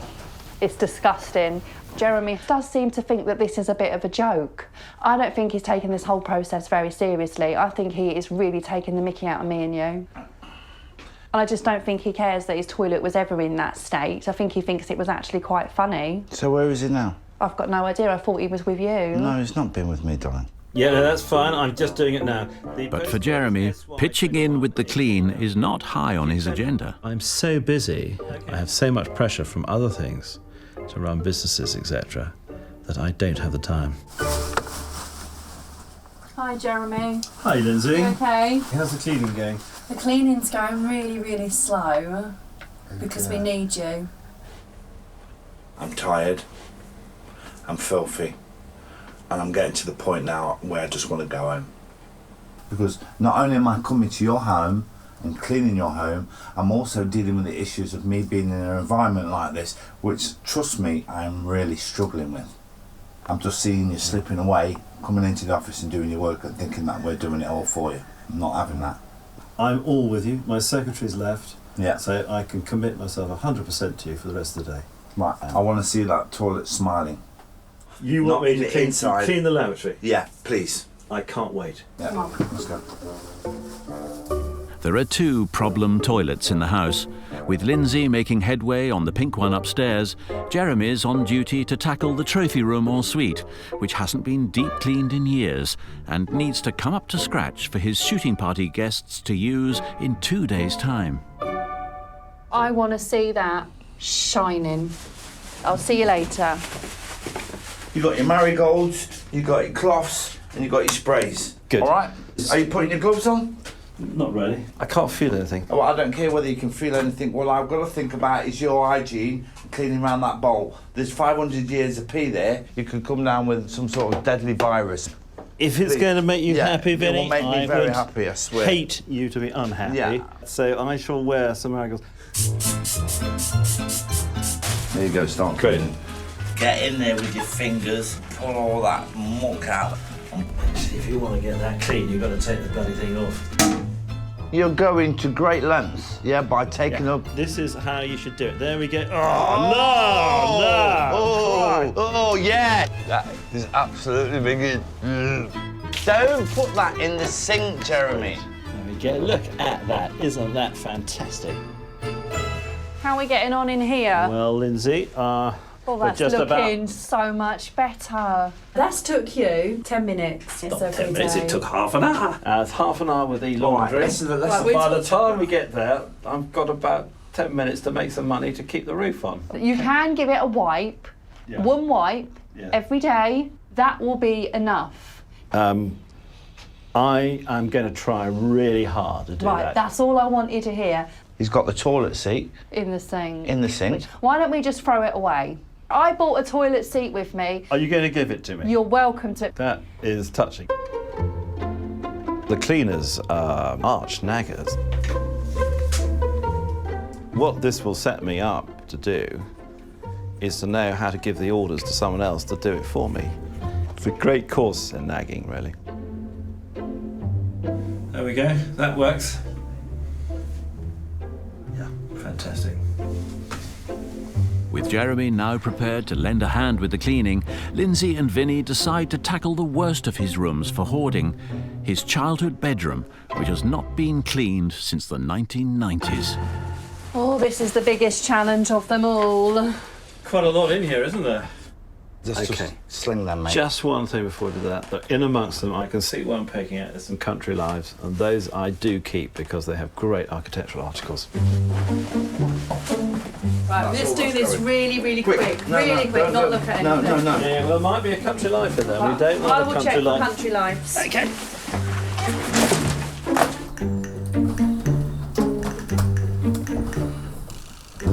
This is my grandmother's. Oh, look at that. That's really pretty. I don't think we can throw that away. I think we keep that. There's rubbish in here. That's all rubbish. That's rubbish. Am I the only one who's up and down the stairs or what? Gloves. Those are my grandmother's gloves, so we're going to keep those. You've got this pink hat here. Oh, that must be one of my grandmother's. Let's keep all that stuff Put that together in that bag. and then we will find a place to put it. That's a real granny coat. I can't see that coming back in fashion, to be perfectly honest. We do not know what's going to It's happen in the very future. Dallas, isn't it? 1980. We don't know what's going to happen in the future. Yeah, but you just buy new. It's different. It's cut differently. It's made differently. I don't understand latest fashion. I'm going to keep it. 2 hours into the evening, and very little progress is being made, with Jeremy only allowing back copies of old newspapers and litter to go into the skip. What's this box for? This is my, So this was all your grandmother's This is my stuff? grandmother's clothes. Right, so we're putting it all... What are you going to do with it? Keep it. Why are you ordering something that... Principle is a sentimental value. Secondly, my children are going to go to fancy dress parties, and these would be great for fancy dress parties. And thirdly, they might come back into fashion. This might be just what my daughter wants to wear in 10 years' time. If we keep it in the boxes. Shall we keep it in the box? Let's not waste this box. Let's get more in these boxes and get these put somewhere. Lindsay, you know what's going to happen here? Everything is going to say exactly the same thing about, and we're not going to get anywhere. Everything goes into storage. I tell you what, I got a plan on this. We have another story on this house, and it's got lots of floor space which isn't used. Right. And I think that this is ideal to put up there. Right, do you want to start getting these out I'm of the going room? to leave you two to it because we're not getting nowhere. And I'm getting really pissed off. Right, do you want to get those up to the room? I'll take him upstairs. Vinny now is clearly very pissed off. I'm trying to compromise with you, so you need to act quick. That is what we've got for the skip, mate. That's it. I've had to go outside, shit in a bag. I've had to go outside to go to the toilets. I have to go outside to go and wash, yeah? And all I get in is stuff, oh, we'll just put that into storage. Oh, we'll just put that into storage.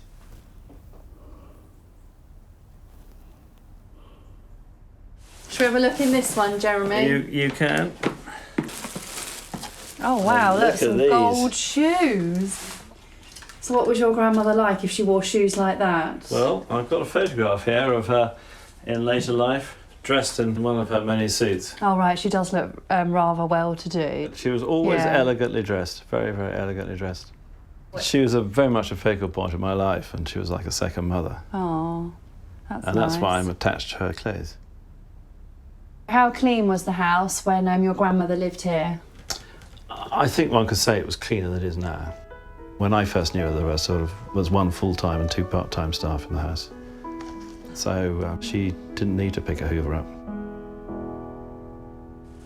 Oh, do you need that? Rubbish? Oh, there's something funny in there. What is it? What the hell's that, I wonder?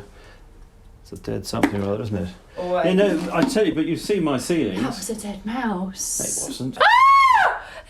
Actually, no, you might be right, actually. Bloody hell, Bells! You know, you're right, it is. Yeah, well, we'll get rid of it You then. just touched it! I can't bloody believe that. It's died in here and just Look at its rotted little away. feet. He just picked it up as if it was a chocolate. He really didn't care. In the country, life and death surrounds you the whole time. We're all going to die one day. We're all going to be mouldering corpses, or we're going to be incinerated. And I think sometimes that urban living and suburban living can so isolate you from that you can get to the position that perhaps Lindsay's got to.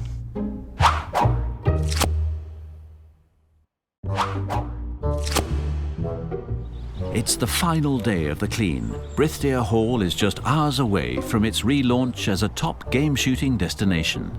While Lindsay is still staying at a hotel, Vinny, who at home even cleans his plug holes with a toothbrush, is having a wash in Jeremy's facilities for the first time in 5 days. When I first got here in the week, there was no way I'd have washed in this house, but the toilet's been cleaned, it's been sanitised, so I'm totally comfortable with it. Morning, Vinny. Morning, Jeremy. And that's not the only breakthrough for Vinny. So the kitchen's now clean enough for you to come have breakfast in? Yeah. Can I offer you anything else? No, that's full cooked? No. In here looks fit enough for me to eat food, but we have a lot of work ahead today, Jeremy. We really need to kick on. I can do that, don't worry. Good man. And to be honest with you, I'm going to use your toilet this morning as well. Because, wow. That is a compliment. It looks nice with that new brightly white seat on it. It does, actually. I think I'm going to crown it today. I feel quite overcome that I've managed to go to the kitchen and have breakfast, and then on top of that, managed to go to the toilet as well. Would it be advisable to open both doors? It might be. Having safely stored his grandmother's clothes in the attic, Jeremy gets to work clearing decades of rubbish from his childhood bedroom. Sometimes the clutter in a house can become overwhelming without one realising it. And decluttering can be very good for oneself and for the look of a room.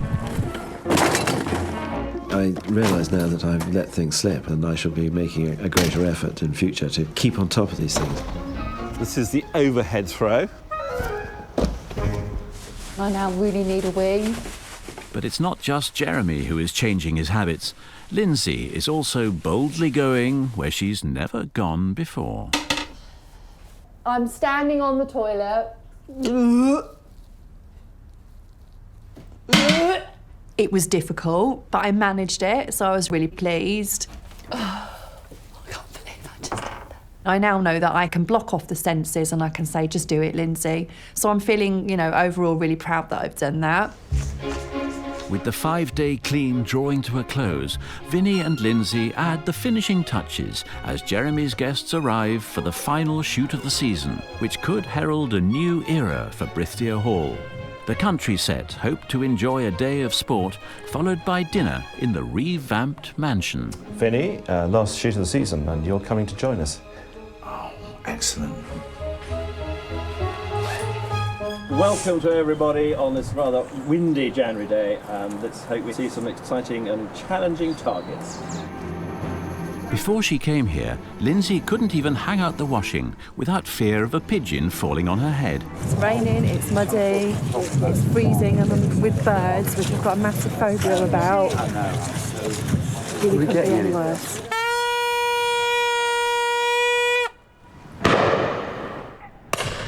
Oh, there's one gone. Oh, got it. Oh, look at them now, look at them now. Wow. Yeah. Well shot, sir. Oh, it's got it in its mouth, look, the dog. Oh. For Lindsay, surviving the shoot has proved an unexpected surprise. I did survive, and I've done it. I've faced a massive fear. When I get back to my house, let's hope I can walk out to that washing line and hang up that washing without worrying about what's above my head. The future of Brithdeer Hall rides on returning business, and a favourable review from the shooting agent, Matthew Finch, could spell success or failure for everything that Jeremy has worked for. After 5 days of cleaning, a skip full of clutter, 150 cloths, and a bin full of dog poo, Jeremy's stately home has been transformed. The trophy room was covered with dust and filled with piles of possessions, the legacy of hundreds of years of family history. The ensuite harboured a urine-streaked toilet bowl. Now the room's been dusted and decluttered, and the 1950s toilet, polished and sanitised, is now resplendent with a brand new, modern loo seat. The kitchen was a haven for germs. The dog peed on the floor, and the floor was covered in dog hair. And the oven had never been cleaned. Now, a dog-free zone, it's been scrubbed and sanitised. The family bathroom was filthy. Now it's bleached, scarred, and hygienic.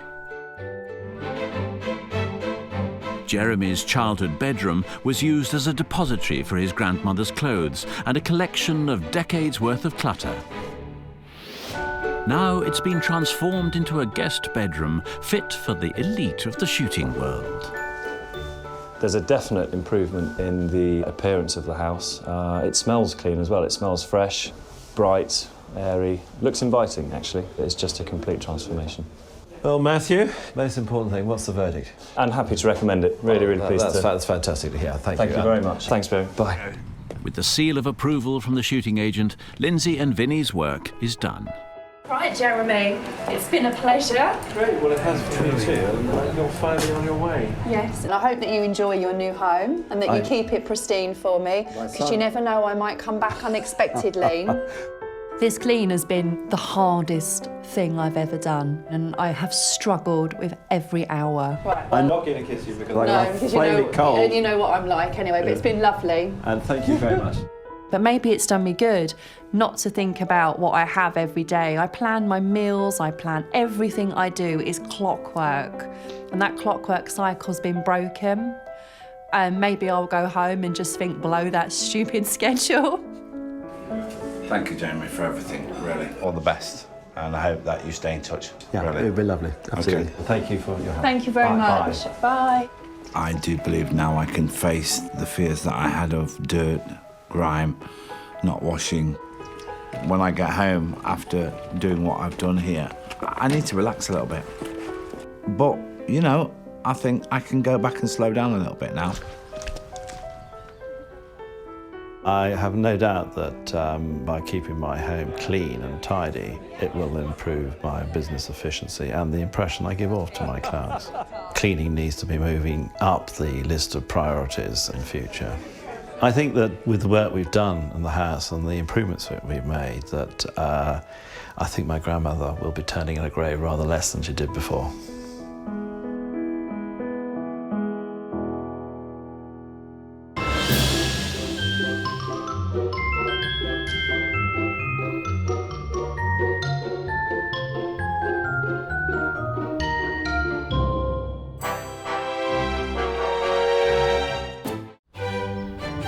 The British Isles boast some of the world's finest stately homes, magnificent monuments of a bygone era.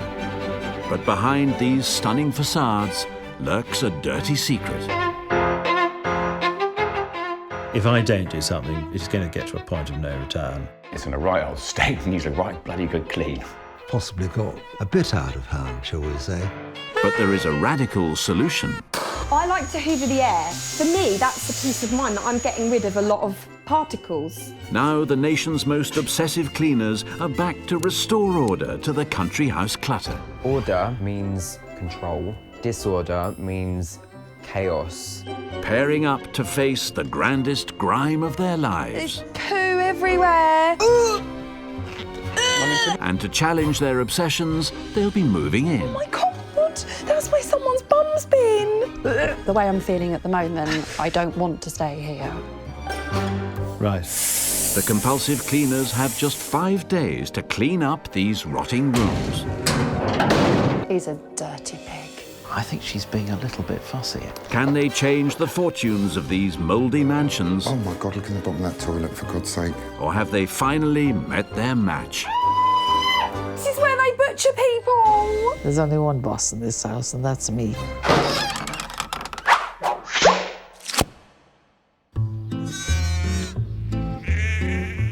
Hidden away in the Somerset countryside lies Poundersford Lodge. Built in 1530 as a royal hunting lodge, it has been in the Hellier family for over 300 years. The current chatelaine is 83-year-old widow Josephine Hellier. When I came here, it was January the 6th, 1974. Well, I think it's lovely and I love living here. Josephine and her late husband took over the house after he inherited it, becoming custodians of 3 centuries of family history. I love it because I knew how he felt about it, and because I loved him, I loved it. They've been in the family for since they were painted, I'm sure. Early 19th century, perhaps. The blue dress is the one we think we have in the chest. My sister-in-law tried on the blue dress, I think, and then heard footsteps up and down the corridor in the night, and took that as a warning. Don't touch the old stuff. But all is not as grand at Poundersford Lodge as it first seems.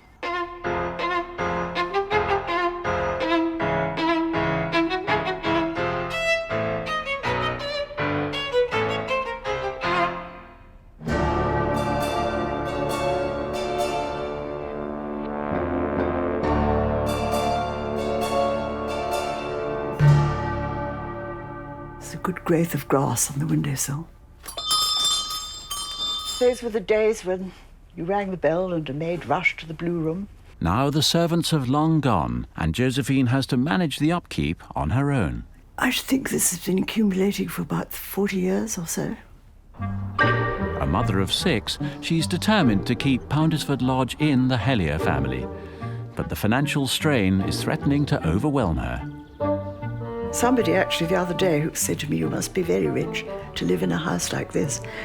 And I snapped back, "If you live in a house like this, you are not rich." Which is a sad fact, because so much has to go, of course, on maintenance. With cash flow at crisis point, the house needs to start making money. It is important to make it pay, yes, it is. And quite difficult. So to reverse the house's fortunes, Josephine is going to start hosting private dinner parties for paying guests, charging £50 a head. It's all about having a dining experience, but in a unique setting. You're in this beautiful stately home that's got history. You're not in a generic restaurant. I think in the state the room's in at the moment, I certainly wouldn't want to have my dinner in here. There's a lot of dead flies, loads of spider webs, some mouse droppings, and I don't know what, 50 years of dust and grime. This room, sadly, it needs a lot of work. I absolutely love this house. I should be devastated if I had to sell it. I can't imagine such a thing. With just 5 days until Poundisford Lodge opens its doors to dinner guests, getting it ready will be a mammoth task, so Josephine needs help.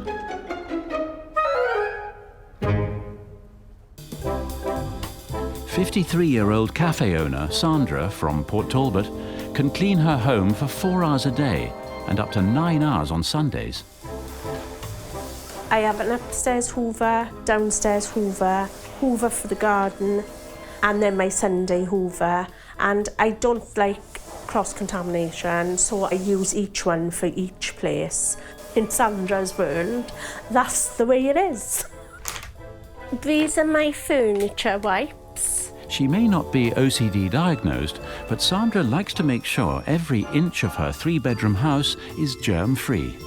I have wipes for the toilet, I have wipes for the furniture, I have wipes for the worktop, I have wipes for the windowsills.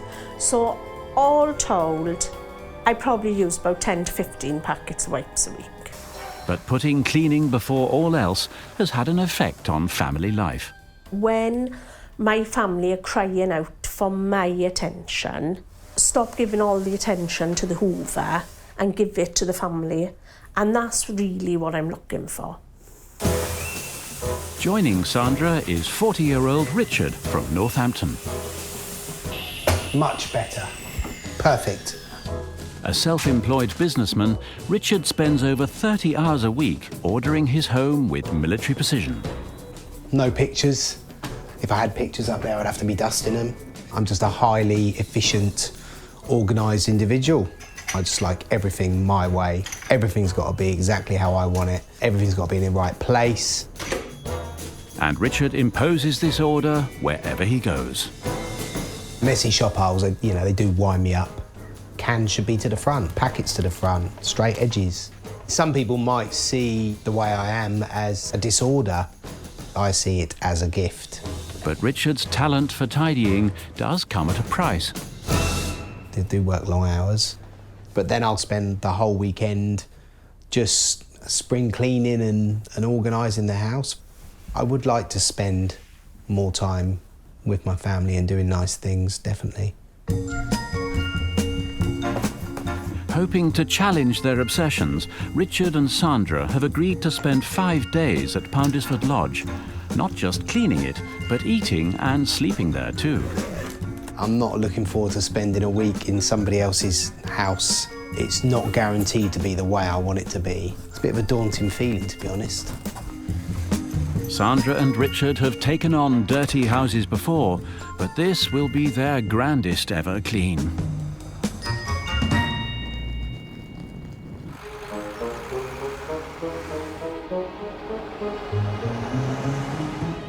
I'm really very nervous as to what we're going to find when we get there. We might be in the servants' quarters. Oh, these guys, they can't sleep in the main house. Into the stables with them. Gosh, this is way in the country, innit? The house we're staying at night is probably really dark. Oh, shut up.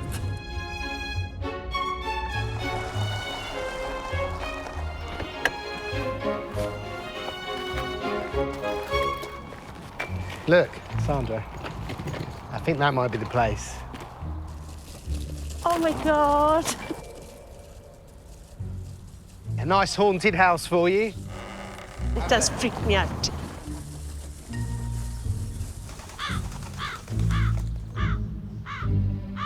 I hope that's not all we've got to clean with.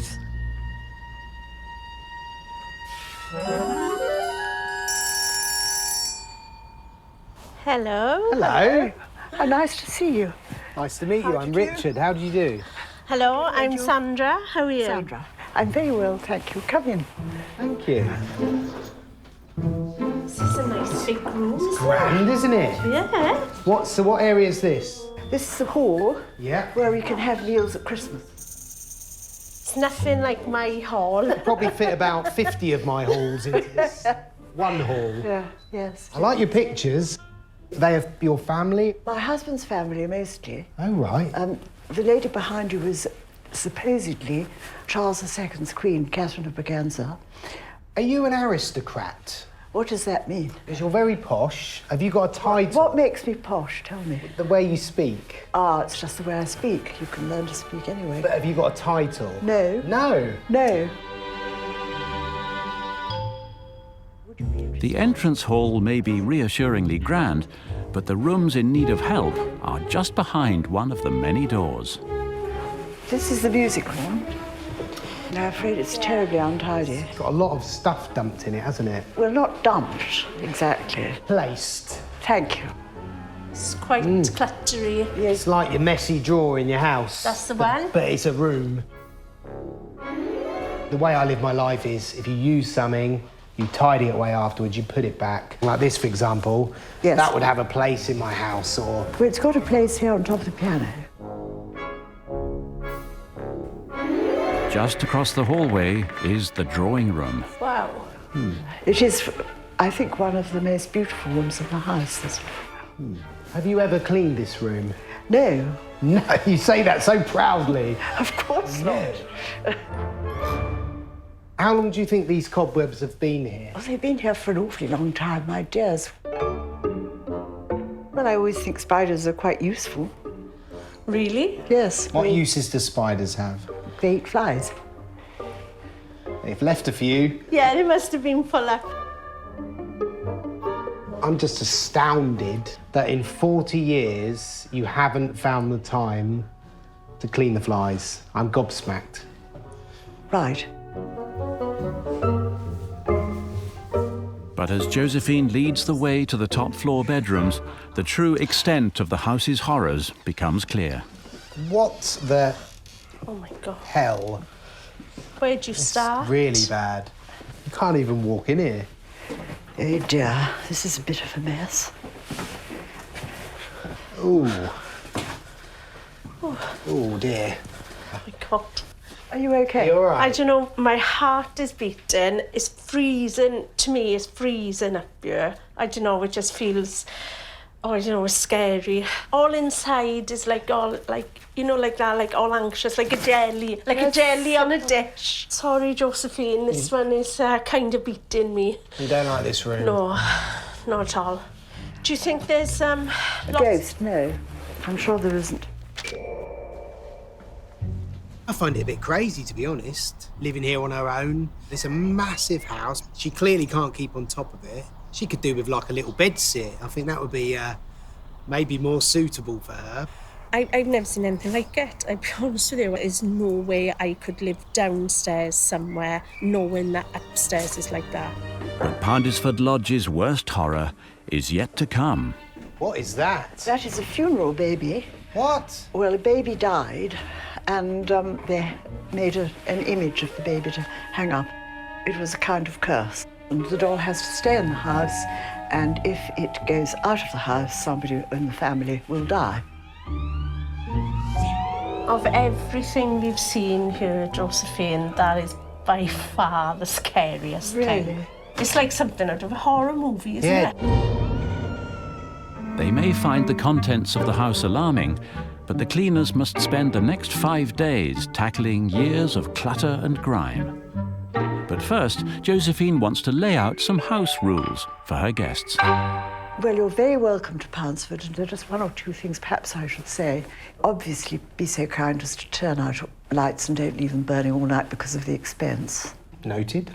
When you're cleaning so beautifully, but try not to suck in any spiders. I have sucked in spiders myself with a hoover, but I'd sooner the poor fellows were allowed to roam freely. Spiders do not see any more light of day when they come into my house. I'm sorry, they go in the hoover. But they might die in the little bag. Oh, that's fine. That's fine with me. And my last rule is please don't move or otherwise touch the doll. No touching of the funeral baby. No. Definitely not. I'm wondering how Richard and Sandra feel. I hope not too overwhelmed. I think that to have a compulsion to clean and tidy all the time, I think for me would be a nightmare. Now come upstairs and see your rooms. All that's left is for Richard and Sandra to see their sleeping quarters for the next 5 nights. I thought you'd probably be comfortable in the spare room, which is this way.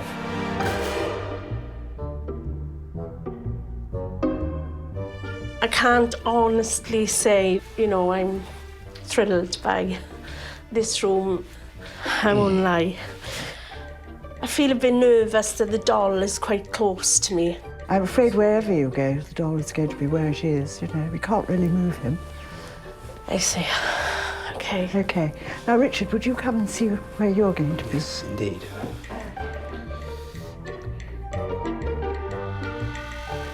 I think cleaning the house is going to be easier than me being able to stay in this room. I just can't get that doll out of my head. Ooh, how sweet. Yeah, it's nice. This is the baby's room. Which bed is mine? Doesn't matter a bit. Ah, there's even a little doll there for me. I might hang that next to the other one. I just don't feel right. And maybe the house isn't haunted, but it's got that feel about it. And I just got this awful nervy type feeling inside. But this is a bit overwhelming, actually. The bedroom where Sandra is sleeping, it's a bedroom with a rather bad reputation. Some people who have slept in that room have heard footsteps when they haven't been. So it's not my favourite bedroom, that one.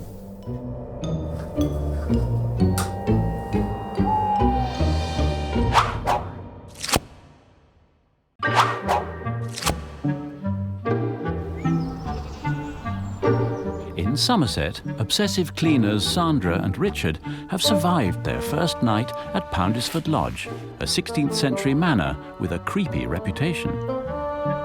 I didn't have a peaceful sleep. I wouldn't say it was peaceful. There was just quite a few bumps, creaks. I'm not sure if it was someone moving around. I think that it's a house that's full of the interesting people in the past. I'm not too sure if they're lingering around, but, that remains to be seen. I'm not feeling on top of the world, to be honest. I'm finding it quite hard. Being here in the house, staying here in the house, waking up in the house. It's tough going. Now their next challenge awaits them. Breakfast, prepared by homeowner Josephine. Rich, ready for breakfast? I don't know what it's going to be like. Should we go and have a look? I don't know. You never know, we'll have a look now. See what the crockery's like. Might lose my appetite. Yeah. Oh, good morning, Josephine. Hello. How are you? Fine, and how are you? OK, not too bad. Well, grab a plate and clean knife, because there are round about you. Just as breakfast seems to be getting off to a comfortable start, the conversation takes a strange turn. You were up really early. I saw you out of the window. Oh, right. In the garden. Yeah, was that me? Because it was such a beautiful morning, so I opened the curtains and I saw you. What time would that have been? About 7ish, just after. No, that wasn't me. Wasn't it? No. I thought you looked up at me because you could see me. No, I didn't see you.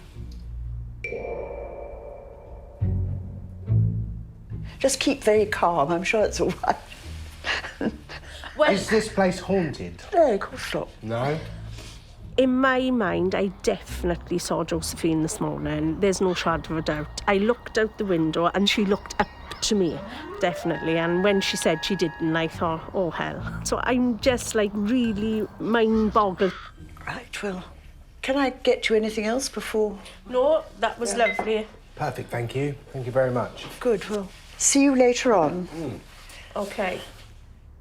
With breakfast over, Josephine disappears, I think what we'll do now, we'll go and put this milk away. leaving the cleaners free to take a closer look at the kitchen.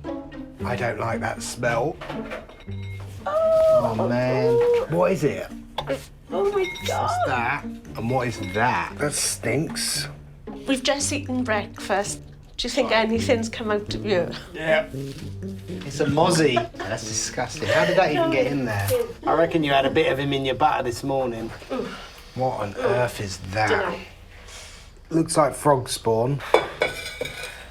And I really don't know what it is. Hello. Darlings, how wonderful. Don't get rid of that, that's lovely. Are you joking? No, true, that's chicken stock. And it's a really good one. Brought up 6 children on stuff like that. Wow. Yes. And they're all very strong and healthy. OK. They have obsessive cleaning tendencies, which is something that I so much don't have. It's quite a sort of alien thing as far as I'm concerned, but they're both so sweet and so long-suffering. Perhaps by the time they go, they will feel more relaxed. In just 4 days, Poundisford Lodge will hold its first private dinner for paying guests.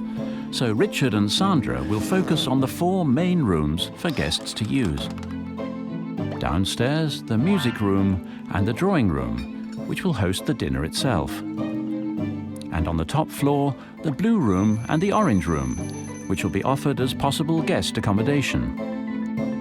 With such a huge task ahead of them, the cleaners decide to start on the worst room of all, the orange room. Oh my God. You can't see any floor, really. You can just see clutter. Yeah, I know. Just a sea of clutter. There's some wetsuit there. Can't imagine Josephine getting in one of them anytime soon. It seems to be an old headboard here that's seen better days. It's filthy. What do you reckon then? Oh, my Lord. It's like a turtle shell. Oh, it's rotten. It looks like it is rotting. Yeah. Golly. Hello, Josephine. Hello. How are you? I'm all right. We kind of need your pearls of wisdom at some point to... OK. We're aiming to get this room cleared. We're not aiming to throw everything away. Only what we feel is rubbish. The turtle shell was quite interesting by here. Yeah. Yes, he's lovely. We must oil him again, actually. He's quite manky, though, isn't he? Well, he is, but don't let's throw him away. That would be a dreadful thing to do. What's this, Josephine? Oh, that's a gun rack, and we ought to keep it. Keep this? Yes, definitely. Are you thinking of shooting anyone soon? That's a beauty, I think. I love that picture. That's Aunt Cicely. But before long, Josephine is getting sidetracked by family history. They had an awful time. You see, her mother was burnt to death in a fire accident, her clothes caught in the candle. That's a terrible story, isn't it? It is a terrible story. And her brother had a heart attack when climbing over a gate, carrying a gun, which went off into him. Good grief. And he was dead. I mean, it's enough to give a place a reputation, isn't it, really? Josephine's got a lot of history and a lot of stories to tell us, and kind of everything she picks up is...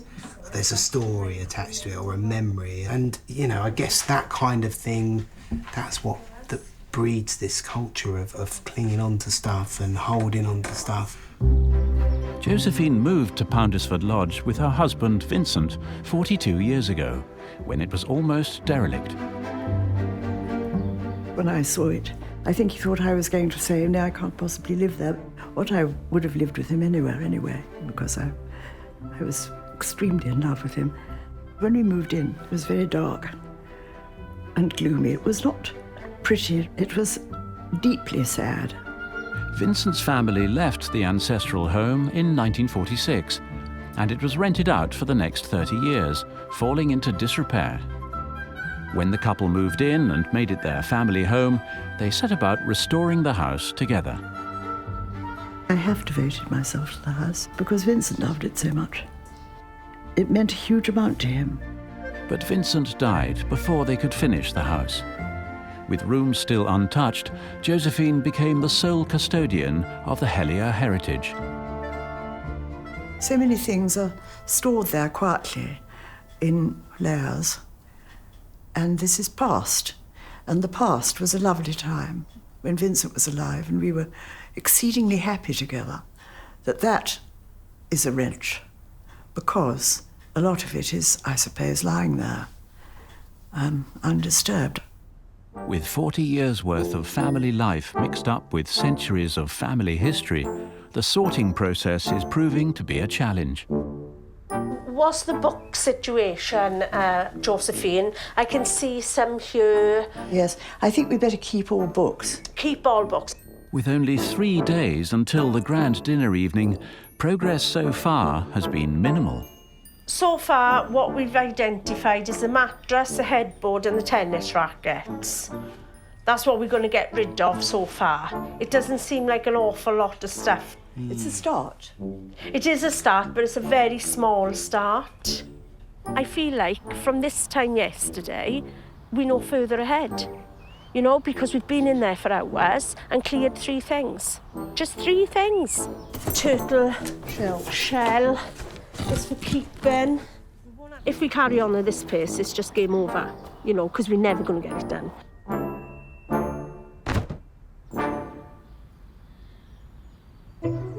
Desperate to make some headway, Richard and Sandra move on to the blue room. Oh, you want me to go first? All right. As it seems to have fewer historical items amongst the junk, they hope this room will be easier to clear. Oh, God, it's a big job, isn't it? Like where'd you start, isn't it? The room may have been unoccupied for decades, but still one uninvited guest remains. That's disgusting. Honestly, the hell? It's the first time I've ever saw a dead mouse. Right. Oh, poor little fella. Oh, he's solid. Oh, God. There's definitely loads of stuff here that we can chuck away. That kite has just definitely seen better days. The dartboard. Oh, God, it's all tangled up in the fishing line. Oh, my God. Why did this even get put up here? I guess ultimately it's not our decision, that's the problem. Oh, I know. How are you getting on? We need your kind of sign-off. Yes, I know. Or say so. Well, dartboard keep, because that was a present to somebody, so I mustn't throw that away. Yeah, but the dartboard's broken. Well, that could go, yes, if it's broken. If I Yes. feel Excellent. It's a small victory at last, but soon Josephine's interest starts to wane. I say, you are saints, really. Would you like me to make you some tea? You really are We've only just got going. No, look how quickly it's going. It's really good. OK. What about this table? It's completely broken. No, it's quite OK, because I've got furniture menders in the family. Would you not want to throw this away? Can No, we throw this I away? absolutely can't. How long do you think it's been here? I should think, what, 30 years at least? 30? Why not? Wow. I can't throw it. For me, if a piece of furniture's broken, you either fix it or you chuck it. And I suppose that's what I kind of struggle with, understanding that point of view with her. Don't you think we could all do with a cup of tea and get our breath back? She wants to stop for a cup of tea. We can't afford tea breaks. We haven't got time. We've lost our boss. Oh, God. The sorting so far has been surprisingly easy and really quite pleasant, which I wasn't expecting at all. I don't mind it a bit. I am getting a bit worried about the time. I am getting, you know, thinking, how the hell are we going to do this job? I have found many, many things to keep. I shan't throw away anything that is valuable to me and the family. Certainly not.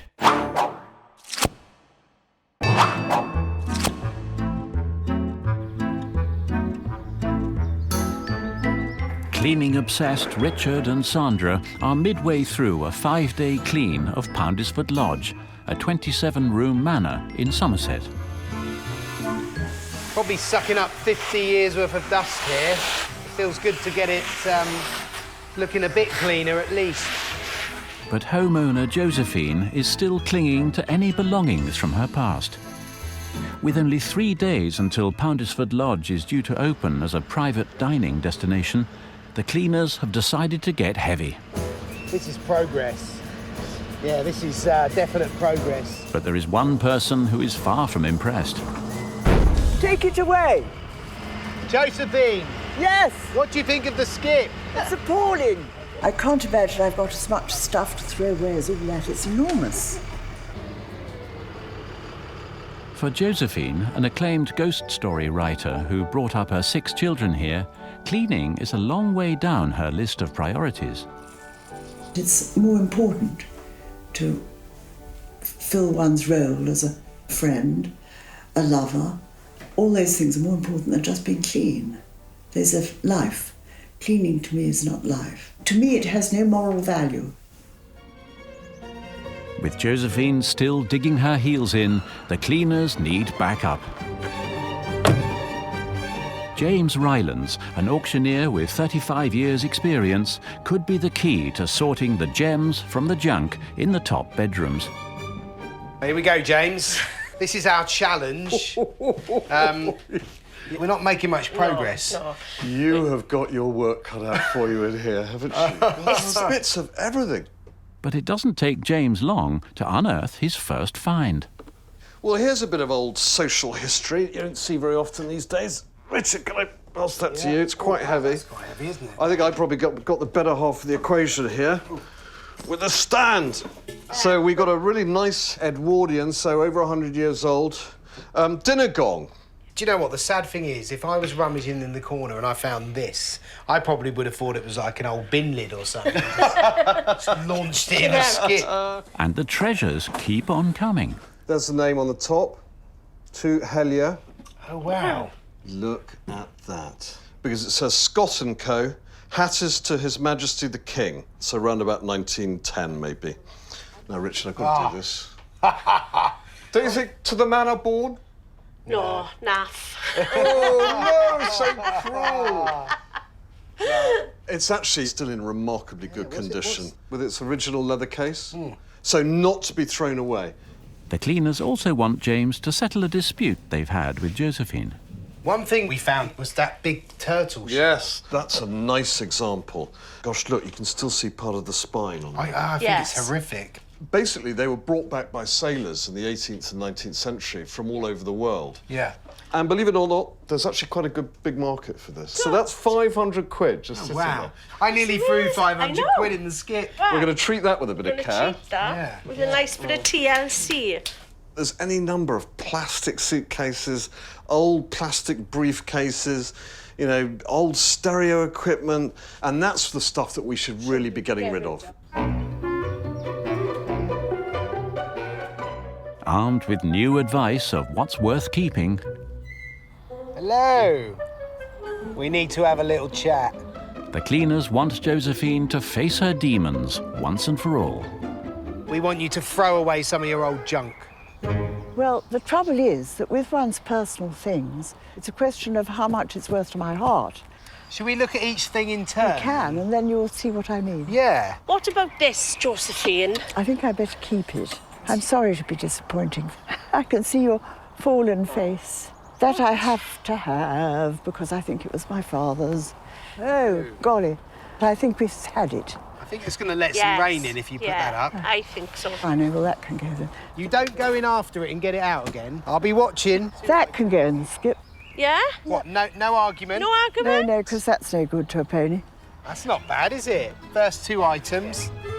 At last, the skip starts filling up. We can throw this. Yes. Can throw it. Chuck it. Chuck it. There we are. Yes, there we are. Okay, Wonderful. good. And Josephine finally seems to be having a change of heart about clutter.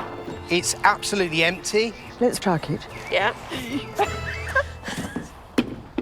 I think I have learnt that you ought to start putting things out, like the skip. Start chucking things that aren't really valuable. I really think that is the way to be happy. I really do.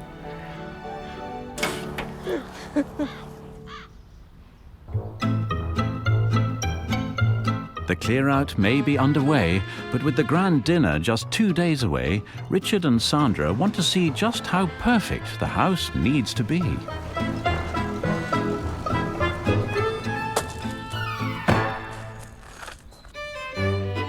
Cotte Manor, also in Somerset, is a medieval stately home with a reputation for high-end hospitality. Look at this place. Oh my God, it's lovely. Oh, those marks on the lawn are like my Hoover marks. Oh, yeah. The current owners offer private dinner parties for paying guests, so the cleaners are hoping to get some vital tips. Hello, how are you? I'm Marianne Robb. I'm the chatelaine here. Ah, wonderful. The centrepiece of Cotte Manor is its 14th century Great Hall. This great room would have been the centre of the house in early times. So when you had visitors, would there have been like, you know, an aperitif served to you when people came to gather? Oh, not in early times. There would have been straw on the floor. All right, yes. Guests pay £50 a head to eat in Cotte's 17th century dining room, which seats up to 12 people at a time. Oh, I say. Gosh. Here we are, set up for a dinner party. What does it take to run a successful dining experience or supper club? Primarily, atmosphere. Yeah. And attention to detail. Yes. And giving people an experience that they wouldn't find if they'd gone to a restaurant. Standards, very important. All the silver must be cleaned. Everything must sparkle and shine. Lady of the manor she may be, but Marianne does all the preparation, cooking and hosting of these dinners herself to keep costs down. If you're a perfectionist, yes, you need to be able to do everything. Nothing here would go into a dishwasher. No, It I would know. all have to be hand done, because if you put these knives, which are over 100 years old, in the dishwasher, the coat of arms would come off. I have to say, you and I, my dear, have a lot in common. I serve my guests, I clear tables in my business, so I know how to use the washing up bowl as well, OK? If the cleaners are to help save Poundesford and get it in a fit state to serve dinners for £50 a head, they need to get cracking. While Sandra returns to tackle the blue room, Richard is taking on the drawing room, which will host Josephine's grand dinner. I could not rest. If I had a room like this in my house, I would have to just tackle it. Hello, Josephine. I've been tidying around here. You have noticed this. What is it? A gun cabinet for keeping guns in so you can lock it, you see. Can we have a look inside? If you wish. Wow, so there's some old stuff in here. What's that? I think the house is in here, yes. There we are. Yes, there's the house. What, this house? Yes. Oh my goodness, is that this room? What a difference. So basically, that's what this would have looked like. And this is what it looks like now. In its heyday, yes. It's very different, isn't it? So what year was that? This is 1916. Wow. In the middle of the war. So this magazine is from then? But you obviously don't remember it being like this. You've never seen it like this. I'm not as old as that. No, of course not. No, I didn't know whether that when you got here it was... No. Wow. When we got here, it was awful. I can't believe I'm standing in the same room as that. That's just a world away from where we are now. Coming to this house and coming to this place, it has felt rather gloomy and dark and kind of like dingy. But looking at that photograph that showed how it used to be, it makes you think, wow, do you know what? This place was a very grand place and could be again. You know, it is a really amazing place, really is. As Poundesford's past starts to come alive, Sandra is keen to know more about Josephine's ties to the house. Would you like to see my husband's memorial? I'd love to. I'll show you. So they're visiting the resting place of her late husband, Vincent. Can you tell me how you feel that Vincent is still in the house with you? Well, he was born there, you see, so he's Yes. never sort of left her, and it was a place he really loved. Vincent was passionate about this house, and he loved the children and me passionately. Following more than 3 decades of happy family life at Poundisford, Vincent died 7 years ago. You would think that if you were really happy and the person died, it would be totally devastating, but it isn't, because actually you don't lose them. And now, when he isn't physically here at all, he's still very much here, which people who knew him say when they come back to the house. I'm sure you had a lovely marriage. We It did. sounds like you did. We did indeed. One is very lucky to have that. It's a great comfort, you know. Yes. From my own personal life, I feel I need to give my husband more of my time. Yes. There's been lots of times I feel I've missed out on certain things because of my cleaning. That is such a shame. Yes, and I'm thinking to myself now, spend more time with Rob. Rob's not going to be here forever. No. You know? It's a horrible feeling, Josephine. Yes, it must be. Can you not confront it and say to that feeling, go away and shut up? Yeah. Josephine has taught me more about family in the last couple of days than I've thought of for ages. I came here, I criticised her home. I didn't think her kitchen was up to scratch. I didn't think my bedroom was up to scratch. But it's not all about the dusting and the vacuuming. It's about family time. As Josephine said, people matter. Things like that don't matter at all.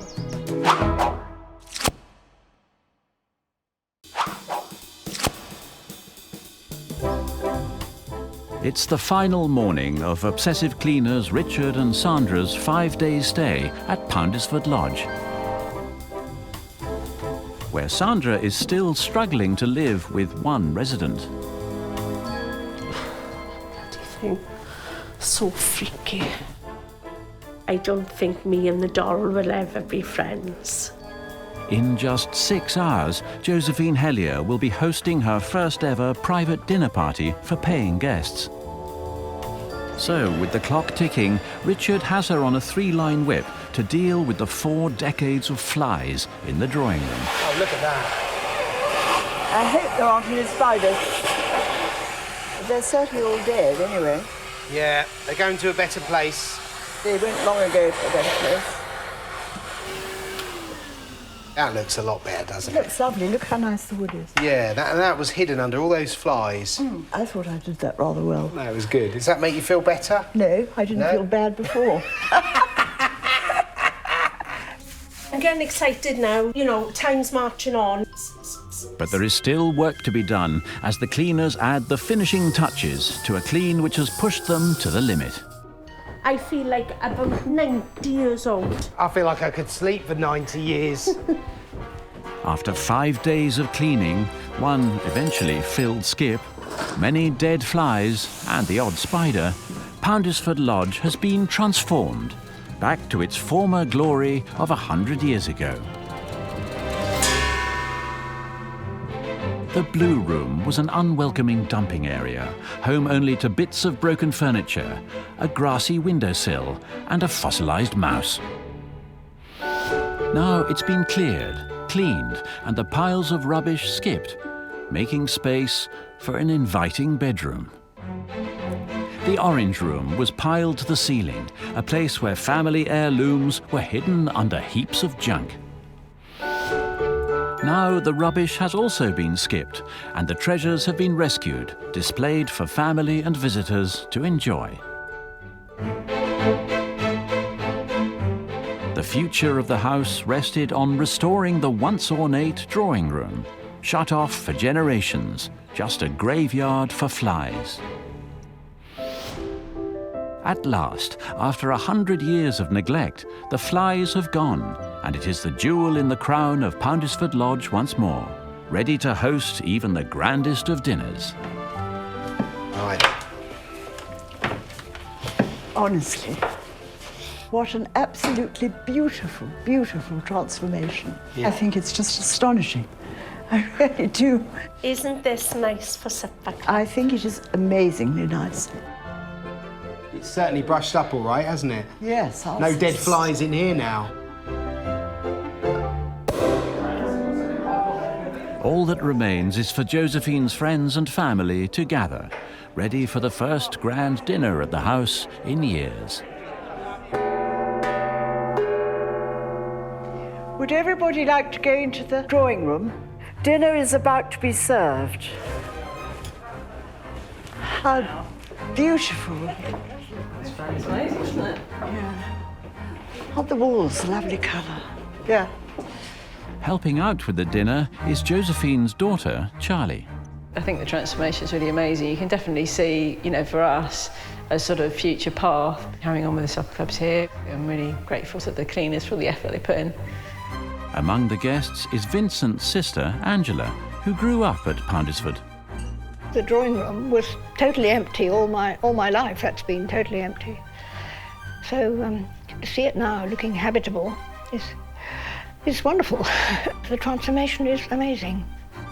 If the private dinners are successful, Josephine will be able to charge up to £50 a head.